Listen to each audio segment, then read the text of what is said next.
could it be a possibility that actually doing this, getting up early, might change your life? It's changed mine. I know it can change yours, but you've got to be willing to give it a go. Now, I want to explain a concept that I think is really, really important to understand, to truly get why getting up early can help you. And it's what I call our own personal stress threshold. Well, we've all got one. I've got mine, you've got yours. In fact, our personal stress thresholds are going to vary between people. Right? Mine's going to be different from yours. And actually from day to day, they may also be different, but they're unique to us. And here's the thing about a stress threshold, right? When you are far away from it, there's no real problem. You've got loads of headroom in your day, right? You've got, resilience, really, a form of resilience. You can actually deal with the stresses and the obstacles when they come up. But when you are living very close to that stress threshold, well, that's where it becomes a big problem because you don't have much headroom. Now, remember Alexandra from the start, right? Think about what she's doing first thing in the morning. She's accumulating what I call micro stress doses or MSDs. I would say that this is one of the most useful concepts that I talk about with my patients. Like time and time again, they'll feed back to me and say, oh, I get it now. Oh, I totally get it now. So what is a micro stress dose? A micro stress dose is a small dose of stress that in isolation, you can handle no problem. But if they keep accumulating and building up one by one, they get you closer and closer to your stress threshold. So let's think about Alexandra's morning, right? Micro stress dose number 1 was her being jolted out of a deep sleep because she went to bed so late the night before because she was unwinding in front of Netflix, right? Her alarm clock goes off, boom, micro stress dose number 1. Then, because she pressed a snooze, 6 minutes later again, she gets woken up again, micro stress dose number 2. Then, first thing she does, picks up her phone, looks at her email, sees all the work emails she hadn't replied to yesterday, gets another hit of stress, micro stress dose number 3. Then she goes onto social media, sees a snidey comment from someone, micro stress dose number 4, goes onto the news and sees the latest tragedy that's gone on in some distant part of the world, micro stress dose number 5. The point I'm trying to make is, right, this is the key point, that by virtue of the way she starts every day, even before she's got out of bed in the morning, she's probably accumulated about 10 micro stress doses. And before she's even got out of the house and gone to work, she may be on 15 or 20. But that is real. Why don't you just take a moment to assess in your own life how many of those micro stress doses are you taking a hit on every morning? Because here's the problem. If you have 0 micro stress doses before you leave the house, and we think about your stress threshold, right? You leave the house a million miles away from the threshold, which means you have got loads of reserve to deal with all the hits that are going to come throughout the day. But if you've accumulated 15 or 20, you're already here. You've probably only got a few hits left. That's why on those days, that email from your colleague at 10 a.m. starts to bother you. Whereas on another day, it might have been that email at 4 p.m. Because at 4 p.m., yeah, you've got closer and closer to that threshold, but at 10 a.m., you're absolutely fine. The problem with the stress threshold is that when you get to it or near it, that's when things start to go wrong. As I mentioned, that's when the email starts to bother you. Probably a neutral email that if on a Monday morning you'd slept well and you'd had a relaxing weekend, you'd be totally calm about. But because you're so close to that threshold, it really starts to bother you. Well, I kind of know that feeling, honestly. Like I've sometimes in the past, I think, you see that email at the end of the day and, you get wound up. Why has this person sent it like that? You can feel it inside your body, the frustration. But it isn't actually the email that's the problem. We think it is. No, it's a state of us. It's a state of our nervous system, right? We see the world through the lens of our own stress states. So if you're near your stress threshold, you're going to get triggered. You're going to get annoyed. You may well take that next step and reply in that stress state, which compounds the problem. But if you can do things each day that keep you away from that stress threshold, you're going to find you just got more headroom there. You've got more self-awareness, and you'll find you just don't get that close. Like, that's honestly what's happened for me. Over the past years of getting up at 5 a.m., having a precise morning routine that I can change from day to day, but I have a kind of broad framework, I found that I just don't feel stressed as much as I used to. I feel calmer and more present with my colleagues, with my patients, more present with my wife. I mean, you know those days where you've had a busy day at work and, you know, you get home, maybe traffic's been bad and, you know, someone's cut you up and, you know, you feel all these emotions kind of building up inside you, and then you turn up at home and it kind of spills out. It affects how you interact with your wife. You know, you may have a little row or snap at the kids. You know, that's really common, isn't it? It's very rarely the situation that you're reacting to that's the problem. It's the buildup of what I'm calling micro stress doses throughout the day, especially if you don't take a lunch break, especially if you have no time in the day to pause and allow things to settle, which is the case for many people. Many people start off the day in reactive modes. They continue all day in reactive modes. Is it any wonder that your relationships are affected late afternoon, early evening? And it's not just that. It kind of bleeds into your entire evening. It affects the quality of your daily life. It affects the experience of life. And it may sound slightly trivial to say, well, what's waking up early going to do here? Waking up early is going to do a lot here. It's about living an intentional life where you're the driver, you're in control. You're saying, right, that no matter what's going on in the world, no matter what's going on in my own life, no matter what I have to do, I'm still prioritizing myself. I'm saying that I'm still worthy of 10 minutes or 20 minutes or 30 minutes, whatever you can manage in your life. I'm still worthy of that. And that does something really quite powerful.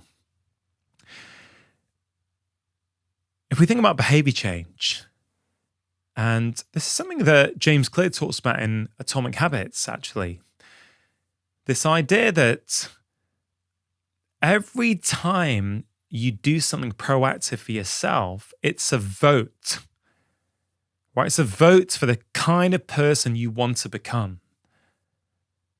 So I think it's a pretty good point to ask you, you know, what kind of person do you want to become? Do you want to be that person who's always reacting to life, is a passenger in their own life? Or do you want to start to feel as though you're in control, right? You can be the architect of your life. You can help to direct your life and what you're going to end up doing. And although that may seem like quite a tall aim from where you currently are, it's actually not. It starts small. It starts with setting an intention that I'm going to get up. Pick your time, right? For me, it's 5 a.m. Why? Because for me, for many years, my son would wake up at around 5:30. So for me, it was important that I get ahead of that, because if I can get ahead of it, I can do some stuff for me, right? I can move my body a little bit. I can meditate. I can have a cup of coffee. I can read something uplifting, right? I'm going to get to my framework shortly.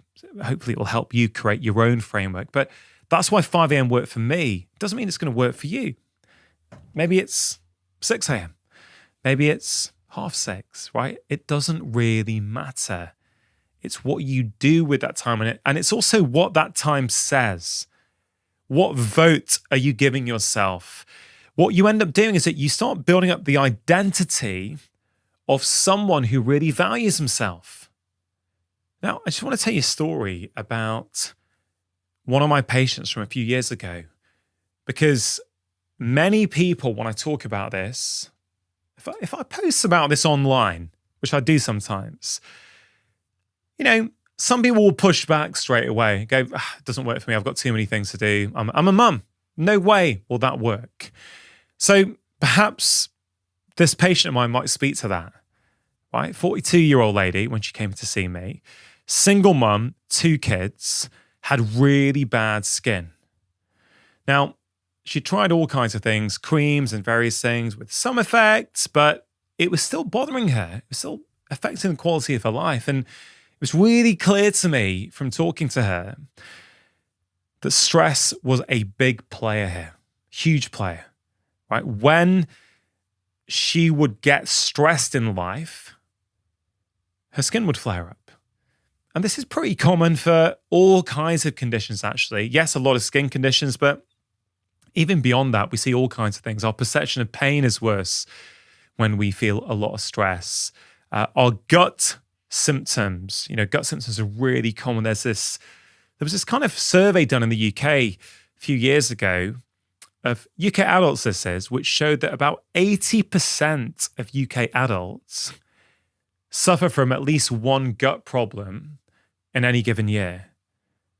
I mean, that's huge, isn't it? 80%. That's nearly the entire adult population. And everyone's always jumping to food. What foods are causing that? And of course, food plays a role. But I can tell you in my experience, stress is the number one player, because the stress response affects every organ system in the body. It affects your gut, hugely affects your gut. So I'll get back to that shortly. I want to explain what exactly the stress response is and how it affects the gut. But let's get back to my patient, right? Complaining of skin problems, single mum, 2 kids, working hard.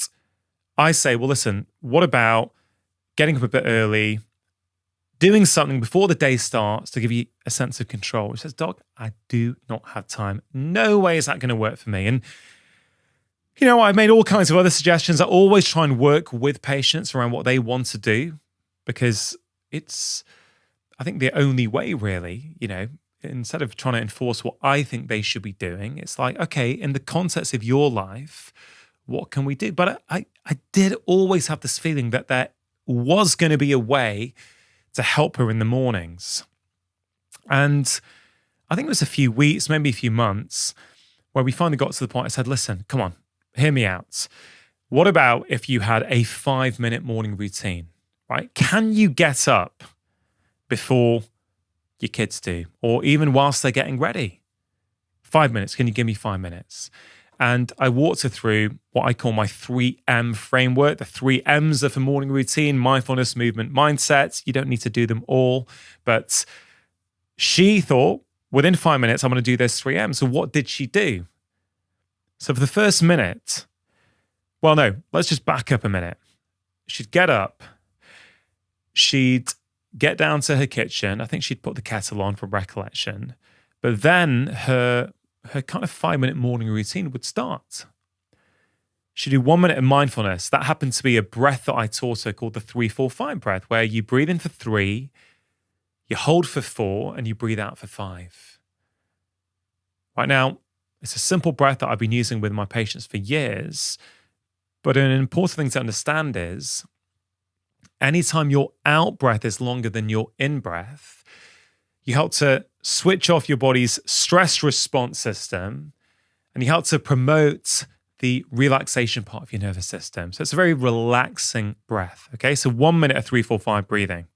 Super easy, super quick. Then 2 minutes of movement. Now, for me, it doesn't really matter what movement you want to do, right? Moving your body first thing in the morning is a fantastic thing to do for a variety of different reasons, right? It can help lower anxiety, lower stress. It can help change your mood. It can help you feel happier. You can feel calmer. It can make you more creative, more productive. Right? All kinds of things happen when we move our bodies. So it's a really good thing to do first thing in the morning to get you set up for the day. But she used to practice yoga years ago, and she really liked the sun salutation sequence. So she basically did her version of that for 2 minutes. Again, so let's just back up. First thing in the morning, she's in the kitchen, she's putting the kettle on, and then she's doing her 5-minute morning routine. 1 minute of 3-4-5 breathing, 2 minutes of some yoga poses that she really likes. And then for the final 2 minutes, this is the kind of mindset part, she took my recommendation of reading. I said, listen, I'm not talking about reading an entire book, an entire novel, an entire chapter.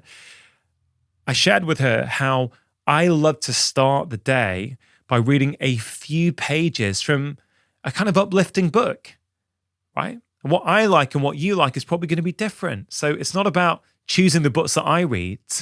It's about what are the books that make you feel good, right? Do you have any? Why not have them kicking around? And she would literally for 2 minutes just maybe read a page or 2 pages.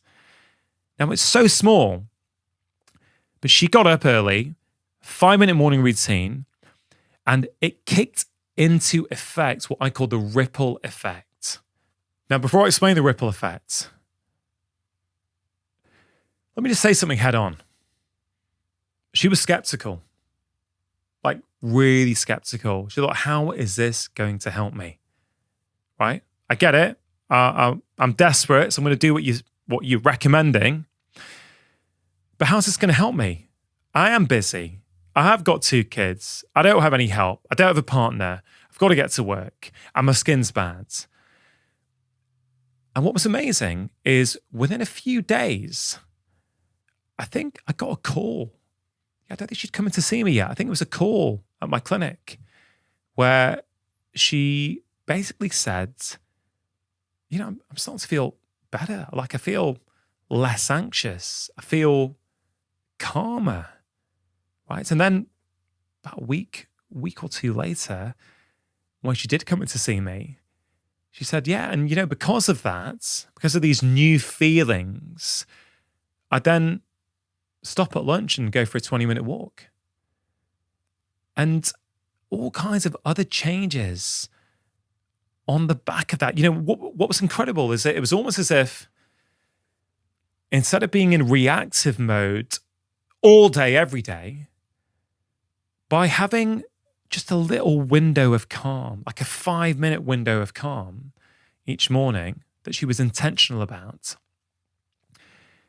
it almost showed her how she could feel, what emotions it was possible to experience. And so she started going for that walk at lunchtime, not because I asked her to, but because she wanted to. Now that's a really key point for me. Like, in all my experience of seeing patients, I always want to get to that point where I'm simply used as a guide to help point someone in the right direction. But I always want at some point, my patients feel empowered that they're in charge now. Like this is what I want. When I do this, I feel better. When I don't, I feel worse. That's the secret to long-term behavior change. Honestly, that really is one of those key secrets, because no one is ever going to do something because somebody else told them to. It's just think about it in your own life. I know I wouldn't, right? We don't. In the new year, in January, often people do. They think they're going to manage. They think, right, I'm going to follow this plan now. But whilst a plan remains someone else's plan, you're always a little bit removed from it. You'll follow it for the first week, maybe the second week, maybe for 3 or 4 weeks. But if you're not engaged, if you don't take ownership of that plan, like that's my plan, I'm doing it because I feel good, you're never going to do it. You're never going to do it in the long term. And that's what I love about this particular lady, is that she started to make changes because she wanted to do them. She felt good. She experienced it. It wasn't because I asked, right? So what was the upshot? The upshot is she's feeling better, but her skin starts to get better as well. Remember, she had tried loads of creams, loads of medications. And as I said, I strongly felt stress was a big driver of those skin problems. And she basically had about 70-80% reduction in symptoms and flare-ups. And it all started with getting up early and having a 5-minute morning routine. And that's why I'm so passionate about this, right? This is not just for CEOs who might have personal trainers and have time to block off the first hour of their morning, right? We've all seen those videos of, the top performers, the big business guys who get up, win the day, they attack the day, while the rest of the world is sleeping, these guys are getting ahead in whatever way. And I want to be clear here, I'm not against that. Honestly, I think certain messages work for certain people. And for many people, that's the right message for them to hear. It helps to motivate them. They get up early, they spend an hour on a morning routine, then they start working. Right, great. I'm not criticizing that. I'm not being condescending about that. I very much respond to approaches like that, if I'm honest.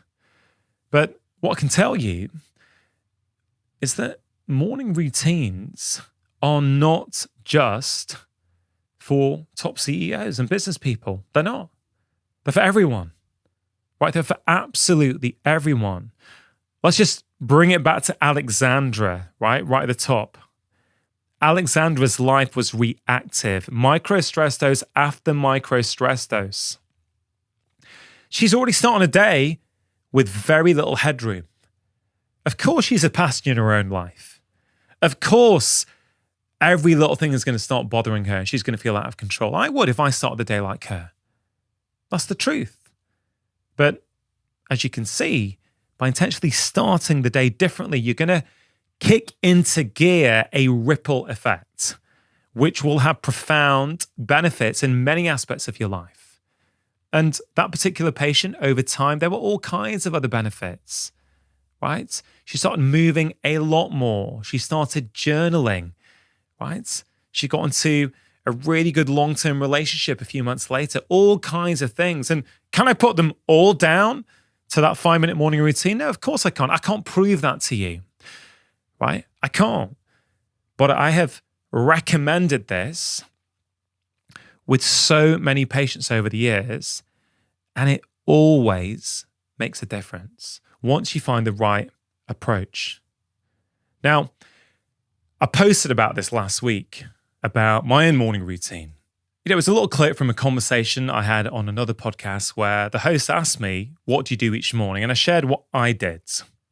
And like with many things these days, a lot of positive feedback. A lot of people liked it. A lot of people took it as inspiration to go, oh, wow, I'm going to take some elements of that and I'm going to see what's going to work for me. But I got one message. I've got it here, right? I'm not going to read the entire message. And she said a few things. I challenge any mother with kids to have the time to meditate, read, or exercise before getting our kids to school. Maybe getting them earlier will cause us to lose vital sleep. These messages are unhelpful. They're going to make most of us fall at the first hurdle. Please stick to science and advice for all, not for those who can afford a nice coffee and have too much time on their hands.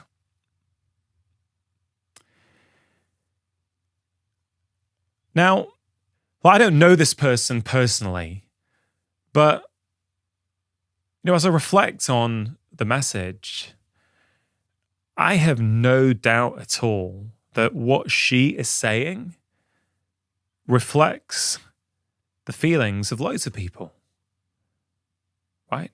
There's a genuine need there. Life does feel out of control for so many people.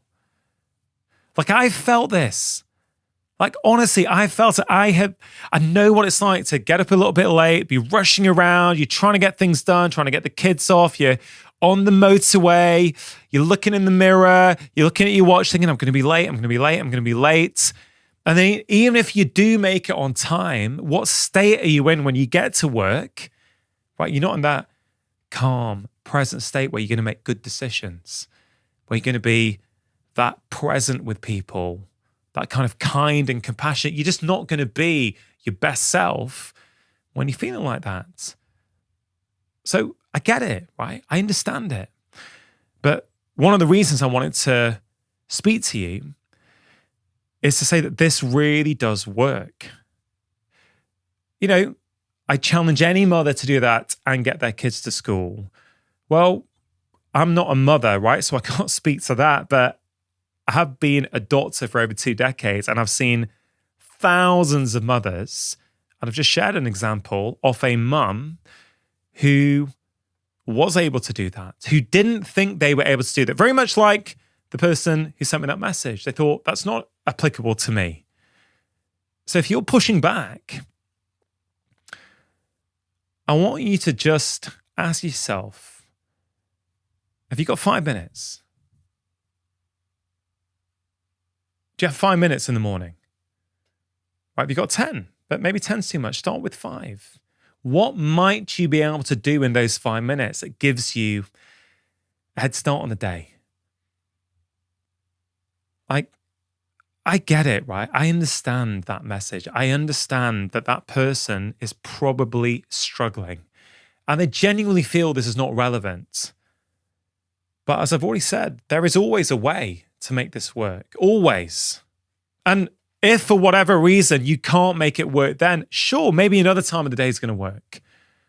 But if you literally cannot find 5 minutes at any part of the day to do something for yourself, it honestly is time to ask yourself, what kind of life am I leading? Am I really that busy where I can't create this 5-minute period at least where I could do something for me? What about the point she made about this interfering with sleep? That's a great point, right? That's a great point because I'm always talking about the benefits of sleep, not just me, loads of people now. There's some fantastic books, podcasts, it's out there in the media, right? Sleep is really important for our physical health, mental health, emotional health, right? We're all kind of getting that message. And so that's a valid point. If I'm asking you to get up earlier, let's say 5 a.m., right? If I'm asking you to get up at 5 a.m., or let's say Alexandra, right? Let's say I'm asking Alexandra to get up at 5 a.m. Can she still stay up late on the sofa watching Netflix till past midnight?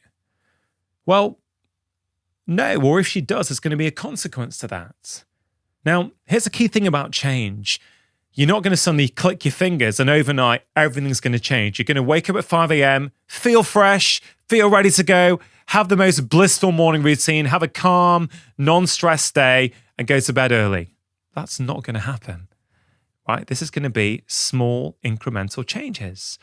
But if Alexandra decides she's going to get up at 5 a.m., or let's make it more realistic, her alarm was going off at 6 a.m.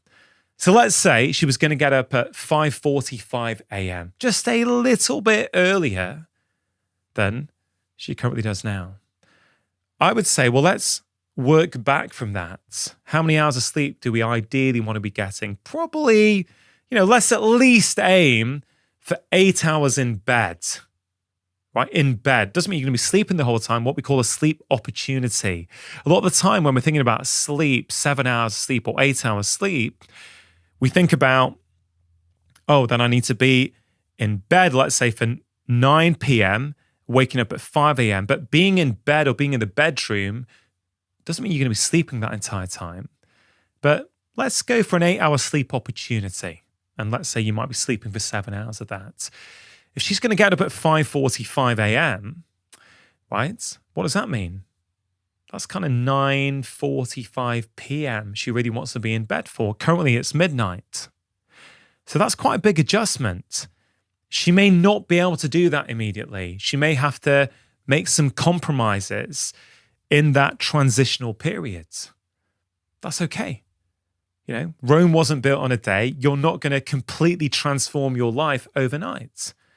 But Even if instead of midnight, you went to bed at 11 p.m. and got up at 5:45, man, you're still in bed for 6 hours and 45 minutes. Is it optimal? Probably not. I've been a doctor for over 20 years. I've seen tens of thousands of patients, and I have to say that journaling is one of the most powerful habits I've seen with all of my patients. When people journal regularly, I see improvements in things like focus and productivity. I see improvements in their mental health, their decision making, but also in their ability to make healthy change in their life. And the reason is because journaling helps you get to know yourself better. If you ask yourself the right questions, you'll get the right answers. And I've created my very own journal called the 3-Question Journal. In that journal are 3 of the most powerful questions I believe that you can ask yourself each morning and each evening. Now, these are questions that are tried and tested with my patients over the past 2 decades. These are busy people with busy lives. And the reason I've created this journal is to help people with a very simple practice that doesn't take any more than 5 minutes that can immediately start to have a huge impact. Now, there's many ways to journal. You have to find the right method that works for you. But if you're interested in trying something new this year, I think the 3-Question Journal that I've created is very, very powerful. It's simple, it takes minutes to do, and I genuinely believe it will transform your life. But is it better than what it currently is? Yes. So that little bit of progress is going to start making a difference, right? And what you will soon find, if you just start to slowly make adjustments to going to bed time and waking up time, your body will start to adapt. You're not going to wake up feeling fresh at 5:45 a.m. if you haven't done it before. It's going to take you a few days, maybe over a week, 2 weeks to start to get used to that. Just imagine when you go on holiday, right? And you're going somewhere where they're on a different time zone. Even if it's just 1 hour or 2 hours, it still takes a bit of time to adjust because we are governed by these internal clocks, what we call our circadian rhythm. You know, it sort of goes on cycle. It's influenced by light. It's also influenced by food, but light is a big one. The point is, we can adapt. You know, if you go on holiday somewhere or you go away somewhere for work, you can adapt. It just takes time.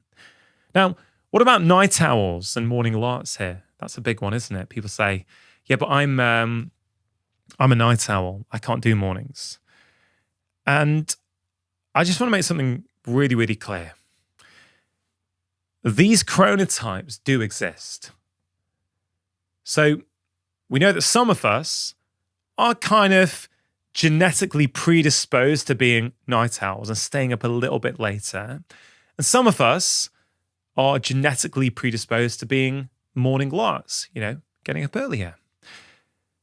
But I think we kind of overly lean into that research. And we use it, many of us, as an excuse to go, no, I'm a night owl. There's nothing I can do. Well, many night owls are simply night owls because of the way they're living their lives. Light is a key determinant, right? It's a huge player in what time our body thinks it is. It's a huge player in what time melatonin, the darkness hormone, the sleep hormone, gets released in our bodies. It does many things, but one of the key things it does is help determine at what point you're going to fall asleep. So you may be telling yourself you're a night owl, and you may have that sort of leaning.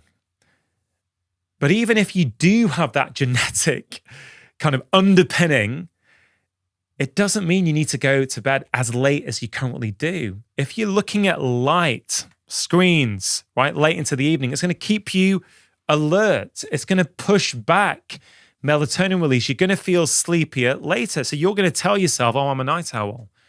Funny thing is when you take a lot of people camping without these devices, very quickly their bedtimes become a lot earlier. You may have experienced that yourself. Now, I just want to be really clear. I'm not saying this has no bearing at all, but I think we over-egg it. are patients who would consider themselves night owls, who very quickly, if they stop looking at screens late into the evenings, if they start eating their evening meal earlier, right, it helps to reset their clock. So they can actually go to bed earlier and get up earlier. The next tip, which I have seen be profoundly transformative for my patients and for myself, is eliminating unnecessary choice in our lives. Now, this may sound a little bit counterintuitive. Why would you want to eliminate choice? Isn't choice a good thing? Isn't more choice even better? I get to choose what I want to do.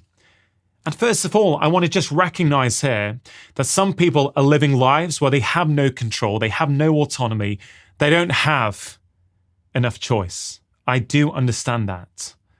If that's you, then this tip may not apply. But if that's not you, and you are feeling stressed out, overwhelmed, anxious, you find that you're procrastinating, you can't make decisions, you can't move forward, you feel stuck, I bet that too much choice is playing a role. We have to make decisions on everything these days. Studies suggest that we're making over 35,000 choices a day. Other research says that we make over 220 choices a day on food alone.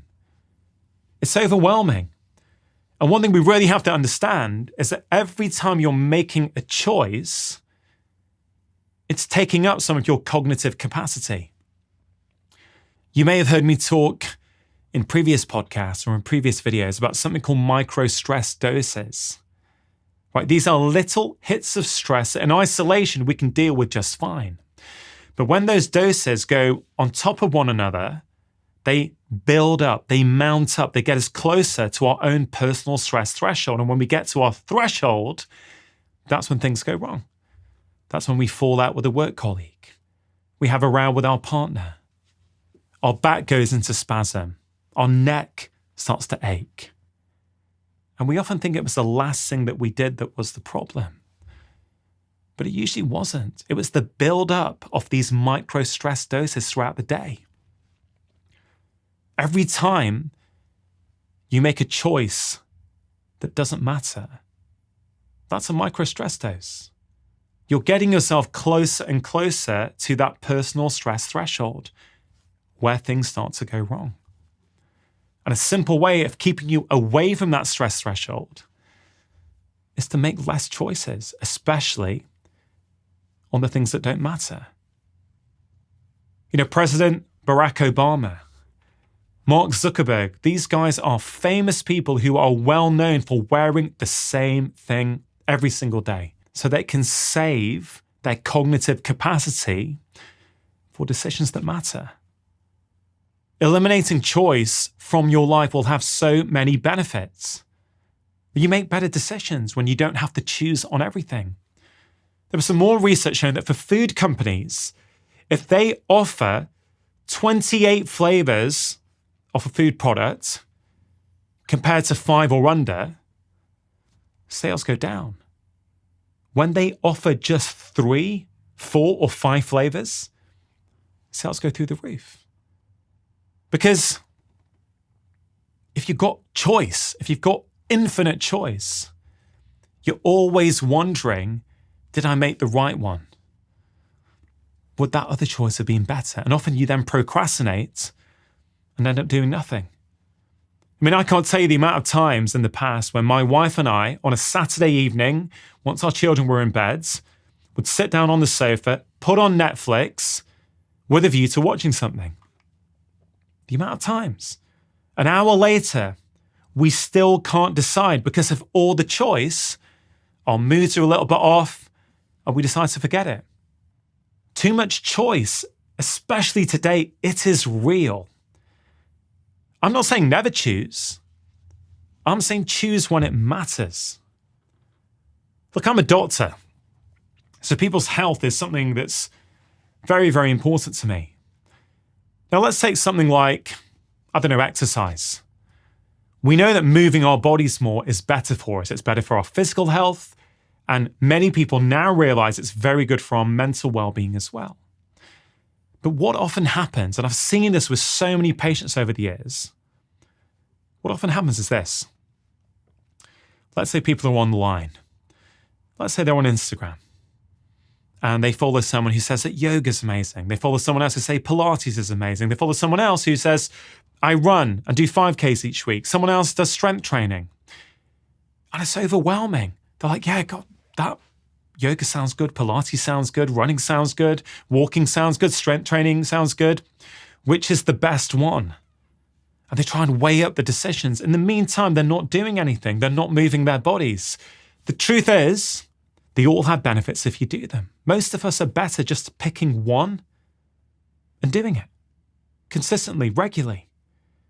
I honestly believe that variety is overrated. You can simplify your life in so many different ways by eliminating choice. In my patients, one of the commonest sources of stress for people who are trying to be healthy is asking themselves, what am I going to cook tonight? In this world of endless choice, what am I going to cook the family tonight? Well, one way out of that is to have a meal planner. Have the same meal, Monday, Tuesday, Wednesday, Thursday, Friday, Saturday, Sunday. Have a different meal and just repeat it week after week. You know what you're having. You don't have to decide at your weekly shop. It's simple. You know what you need on which day. Again, I want to emphasize that may not be something that's relevant in your life, but I'm pretty sure that too much choice is adding to your stress load in some way. So some simple things you can think about are, write a meal planner. Wear the same clothes every day.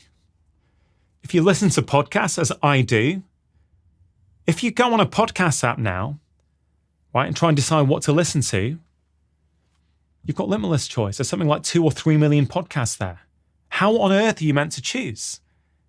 It's actually quite stressful to look at them and go, what am I going to listen to? I've been in that boat before. Some of my favorite podcasts are, that episode looks good. That one looks good. Which one am I going to do? And even if you choose a good one, you still feel like you're missing out. So what I do now, I have 3 podcasts that I subscribe to. Just listen to them. I don't look at anything else. I've got 3 podcasts I subscribe to, which give me the content, the quality, and the variety that I want. And I just stick to them. They are good enough. Of course, there are other great podcasts out there, but those 3 work for me. If you're someone who also can't decide what film to watch on a Saturday evening, well, one thing I've started doing over the last years is when I get a recommendation from someone, whether it's on a podcast or a friend, I open up my notes app and I make a list. So if I'm ever sitting down in front of the television with time with my wife, I have a ready-made list of films that I want to watch. Now, these things, they sound really, really simple, but they are very, very effective. They simplify your life in so many different ways.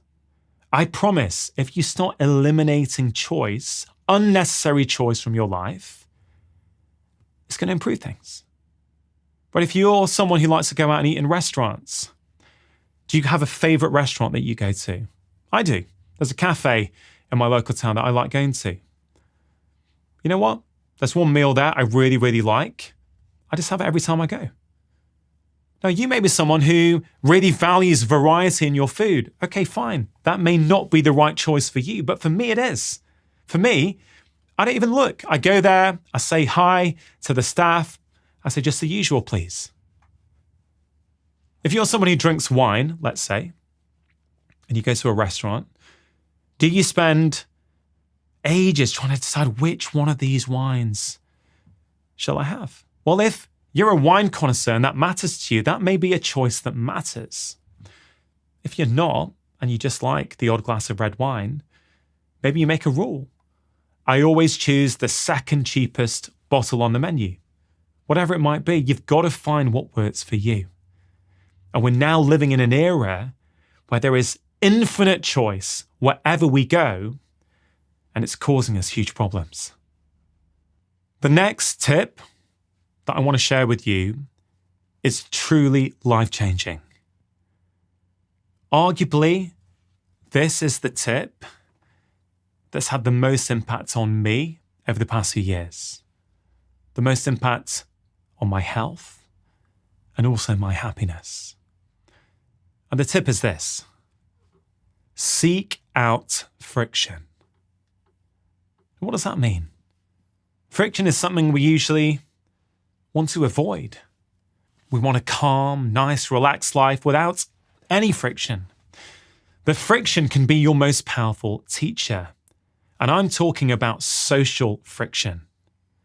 How we interact with others plays a huge role in our health and our well-being.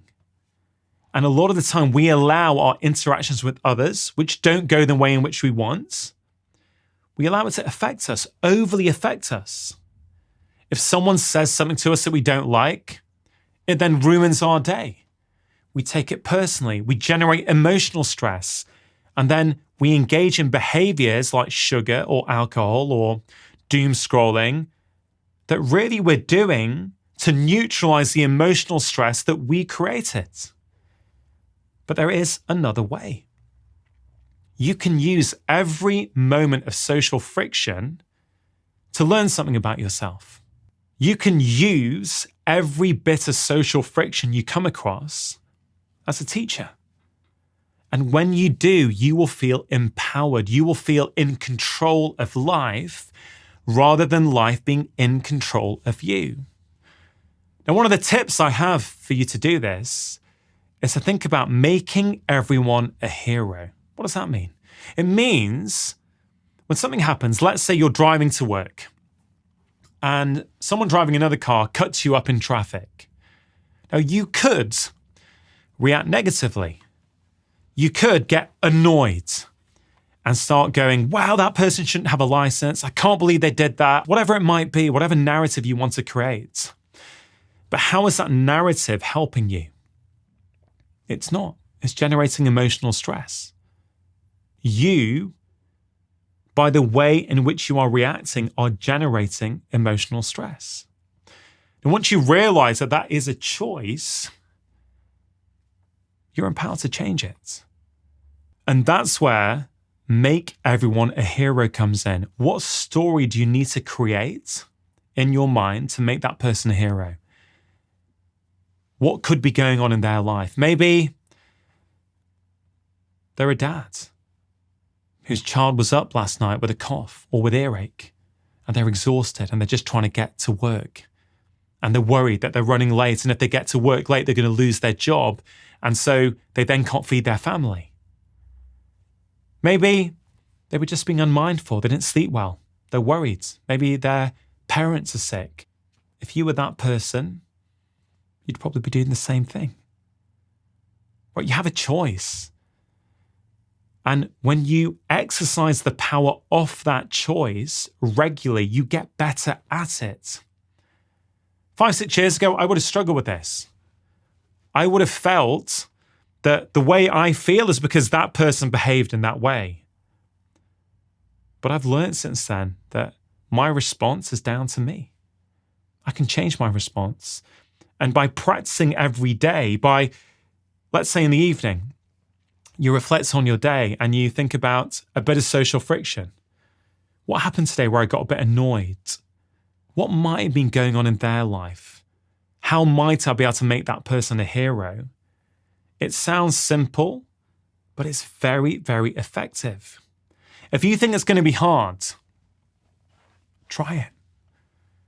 It's honestly not as hard as you think. Sure, in the moment, you may find it difficult. You may be in your car getting frustrated. Fine. We're all human. But maybe later that day, maybe in the evening, maybe at the weekend on a Sunday, let's say you're having a slow, relaxed day, reflect and go, wow, okay, I did react. I did generate emotional stress. I did have an extra glass of wine that evening because of that. How might I change that? How might I make that person a hero? You can do it. I've done it. Whereas now, usually my default is to do it in the moment. And it's very, very empowering. You know, one of the most powerful conversations I've ever had in my life was with a lady called Edith Eger. When I spoke to her on my podcast 2 or 3 years ago now, she was 93 years old. When she was 16, she was getting on with her life. She was at home with her parents and her sister. She grew up in Eastern Europe. They got a knock on the door and they were put on a train to Auschwitz concentration camp. Within 2 hours of getting there, both of her parents were murdered. And later that day, because she was a dancer, she was asked to dance for the senior prison guards. Now, there's so many things about that conversation I remember. But the first thing was that she said to me, Dr. Chatterjee, I never forgot the last thing my mother said to me. She said, Edie, nobody can ever take from you the contents that you put inside your mind. So she said to me, when I was dancing in Auschwitz, I wasn't in Auschwitz. In my mind, I was in Budapest Opera House. I had a beautiful dress on. There was an orchestra playing. There was a full house. In the hell of Auschwitz, she managed to reframe things in her mind. She chose a story that empowered her. Now, that's pretty incredible. When she said that to me, I hadn't heard anything like that. Then she said to me, when I was in Auschwitz, Dr. Chatterjee, I started to see the prison officers as the prisoners. They weren't living their life. In their minds, they weren't free. In my mind, I was free. It was really, really powerful. And one of the final things she said to me, I have never forgotten. I pretty much think about it every single day. She said, Dr. Chatterjee, I have lived in Auschwitz, and I can tell you, the greatest prison you will ever live inside is the prison you create inside your own mind.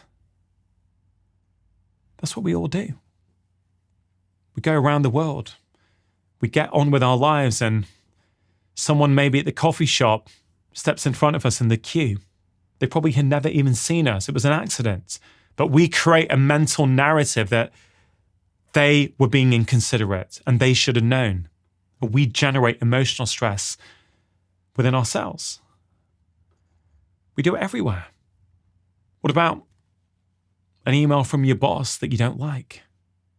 You get frustrated. My boss should know better. I've worked at this company for years. They should know better than to email me like that. I know what I'm doing, whatever it is. You are generating emotional stress.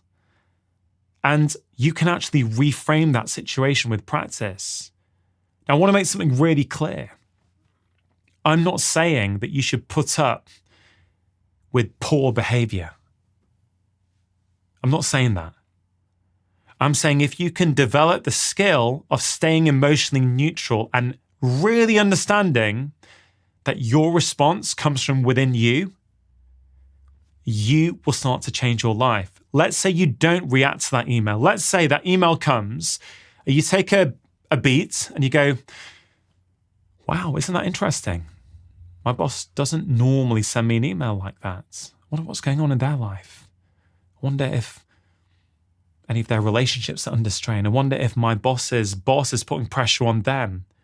If you approach it with curiosity as to what might be going on, how can I reframe this to tell myself a happiness story rather than a story that causes me harm? You're going to be better emotionally regulated. Your lifestyle behaviors are going to be much better, and you're going to be better able to change things. You're going to be better able to not send a rash email back that you then regret. And the following day, you're going to be able to go up to your boss, perhaps, and say, hey, listen, yesterday you sent me an email. Is everything okay? Like, it came across as quite rushed and as though you didn't value me. I don't know if that's as what you meant. Your boss may say, hey, look, I'm really sorry. I was in such a mad rush. I didn't mean any of it. I just fired it out quickly before a meeting. I'm so sorry. Or it may be that your boss really did behave poorly. But you can then say, listen, I think I work hard. I don't think that was called for. Whatever it might be. But the key point I'm trying to get across and why this has transformed my life and the lives of many of my patients is because so often we feel as though we're a victim to life. We think that the way we feel is down to other people, and when other people start behaving better, I'm going to be okay.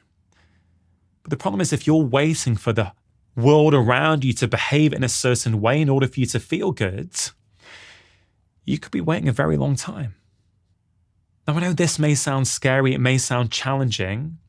I promise you, if regularly you ask yourself, what bit of social friction came up in my life that I reacted to? How might I react differently? Over time, you will start to change things. And really, what has helped me the most is that conversation with Edith Eger. If ever I'm stewing over something in my own life, if ever I think, no, I can't reframe that, that was really bad, they shouldn't have done that. You know what? I think about Edith in Auschwitz.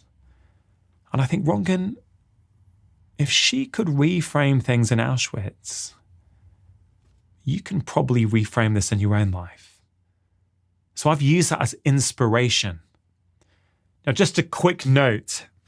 I understand that many people have got really tough lives, and there's a lot of toxic behavior out there. This whole idea about reframing things to help you, I'm not really talking about serious traumatic events such as domestic violence. I just want to make that really, really clear. I'm generally talking about the things that come up in day-to-day life that we allow to affect our inner well-being and our emotional states. And if you can master this, even if you get 10% better at this than you currently are, you will start to feel much more in control of your life. That in turn is going to help your health and your happiness. The final tip I want to share is talk to strangers.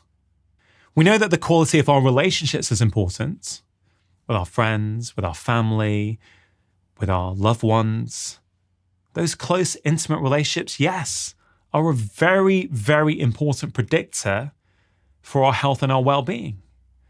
But it's not just the relationship we have with the people close to us. It's also the relationship we have with that wider social world. We're all part of this big, broad human family, and sometimes we forget that. Psychologists have found that we have a network within our brain called the sociometer. And what's the job of the sociometer? It's to constantly scan our social world for threats. So if we're not getting positive social feedback from our social world, we can feel anxious, we can feel afraid, our self-esteem starts to go down. But when we get positive social feedback from the world around us, a smile from the person we walk past, a thank you from the barista in the coffee shop, a nice word you exchange with the supermarket attendant, whatever it might be, when you get those positive signals in your social environment, that sends a message to your sociometer in your brain that everything's okay. You feel content and in control. There was this really great study I remember reading in 2021 by the psychologists Paul Van Lang and Simon Columbus, and they found that positive interactions with strangers help us serve basic needs such as feeling connected, appreciated, along perhaps with the realization of personal growth in ourselves. And their advice was for people to initiate brief interactions, even a smile, to strangers, because doing so supplies us with a critically important social nutrient that they call vitamin S. I mean, isn't that great? We often talk about taking our vitamins for our physical health, but this is about vitamin S, the social vitamin, because that's who we are. We're social animals. Many of us are realizing more and more in our modern world, we're becoming more and more isolated. I mentioned before about being in a coffee shop and not looking around, looking at your screen. Yeah, I mentioned the default mode network, the impact of screens on our sleep. But what about the impact on loneliness and isolation? What happens when these micro-moment opportunities for connection are being lost?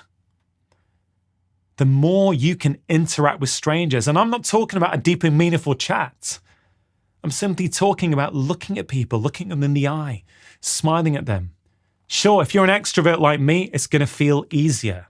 Sorry to interrupt. If you're enjoying this video and you want to learn more, then do check out my free special guide, which contains the 6 crucial steps you need to take in your life to not only build healthy habits, but also to make them stick. If you want to get hold of this free guide, all you have to do is click on the link in the description box below. But the research shows us that even for introverts, if you can talk to strangers or interact with strangers in some way, you're going to feel better. In a coffee shop, can you start saying hi? If you feel nervous, can you smile at the barista and say thanks? It gets easier the more you do it. But what's really interesting is how our brains work against us. Social interaction, whether it be with close friends and colleagues and family, or whether it be with strangers, is very powerful. But often our brain is trying to talk us out of it. There was some great research done in Chicago by Professor Nick Epley, where he studied commuters. And he basically took these commuters into 3 groups. One group were told to keep themselves to themselves, not interact with others. One group was asked to do what they would usually do. And the third group was asked to do something quite shocking and radical these days. Reach out to someone, say hello, and start a conversation. Now, before the test began, he asked all of the participants how they would feel if they were asked to do the third option, to reach out, say hello, and strike up a conversation. And they basically thought they wouldn't like it. They'd feel less content and less happy. Interestingly enough, afterwards, every single person in that group who did reach out, they felt better, they felt happier afterwards, and that happiness lasted for the duration of the day. But also really interestingly, they were asked how many of the people that we reach out to are going to enjoy being reached out to. And they predicted that only 40% would actually enjoy it. Afterwards, when asked, it was 100% of them. People liked reaching out and talking to others, and the people who were spoken to enjoyed the fact that that had happened. Now, that was just one study in Chicago, but it's been replicated in many different cities around the world, including in London. Now, I get it. You've got to be respectful. Some people will not want to be disturbed. Some people will be using their time on their commute to catch up with some work or listen to some music. But we can start to read these social signals. The point I'm trying to make is, as we're becoming more and more isolated, more and more insular, we go outside, we put our headphones on, we don't look at others, we don't interact with others, and we wonder why so many of us are struggling with anxiety and depression and low moods. We're social animals, right? We need to interact with other people, of course, in a safe fashion. I'm not saying go up in a dark street, someone you don't know, and make conversation with them, but in a coffee shop, on a train, at work, when you're out for a walk. These are opportunities where you can practice interacting with strangers. So really, I want you to consider taking this seriously. I know you may feel a little bit scared, a little bit apprehensive, but like with anything, you can start small. It could be that later on today or tomorrow, if you go to a cafe to buy a coffee, if you feel nervous, could you just look at the barista in the eye and smile? Could you just say a thank you? When you're in a queue in a cafe, instead of getting frustrated that you have to wait, could you reframe it and go, wow, this is an opportunity for me now to practice a bit of positive social feedback. It's an opportunity for me to send my brain, my sociometer, a powerful signal. There's all kinds of things I could say about sleep, but let me just walk you through some of the commonest things that I see and the commonest things that you can do that will start to make a difference. And remember, you don't have to do them all, but the more of them that you can do, the better. Number 1, right? When you wake up in the morning, try and expose yourself to natural light, right? If it's a cloudy day, you really want 20 to 30 minutes of natural light outside if you can. On a sunny day, you might get away with 5 to 10 minutes because that helps to set your body's circadian rhythm, and that's going to help you sleep better that night. It's a really important point. People are thinking about their evening routine when they're thinking about sleep, but a good night's sleep starts in the morning. Second thing, caffeine. I get it. Many of us enjoy a cup of coffee or a cup of tea. I love my coffee, right? I'm not saying give it up. But the problem is in burnout is that you get stuck in a vicious cycle where because you feel tired all the time, you're using more caffeine to keep you going, which in turn is making it harder for you to sleep at night. So I always say, enjoy your caffeine in the morning. Now, look, the truth is we all have different sensitivities to caffeine. It depends on our genetics. It also depends on how much stress is going on in our lives. And if you're on the road to burnout, by definition, you've already got a lot of stress in your life. Your stress load is very, very high.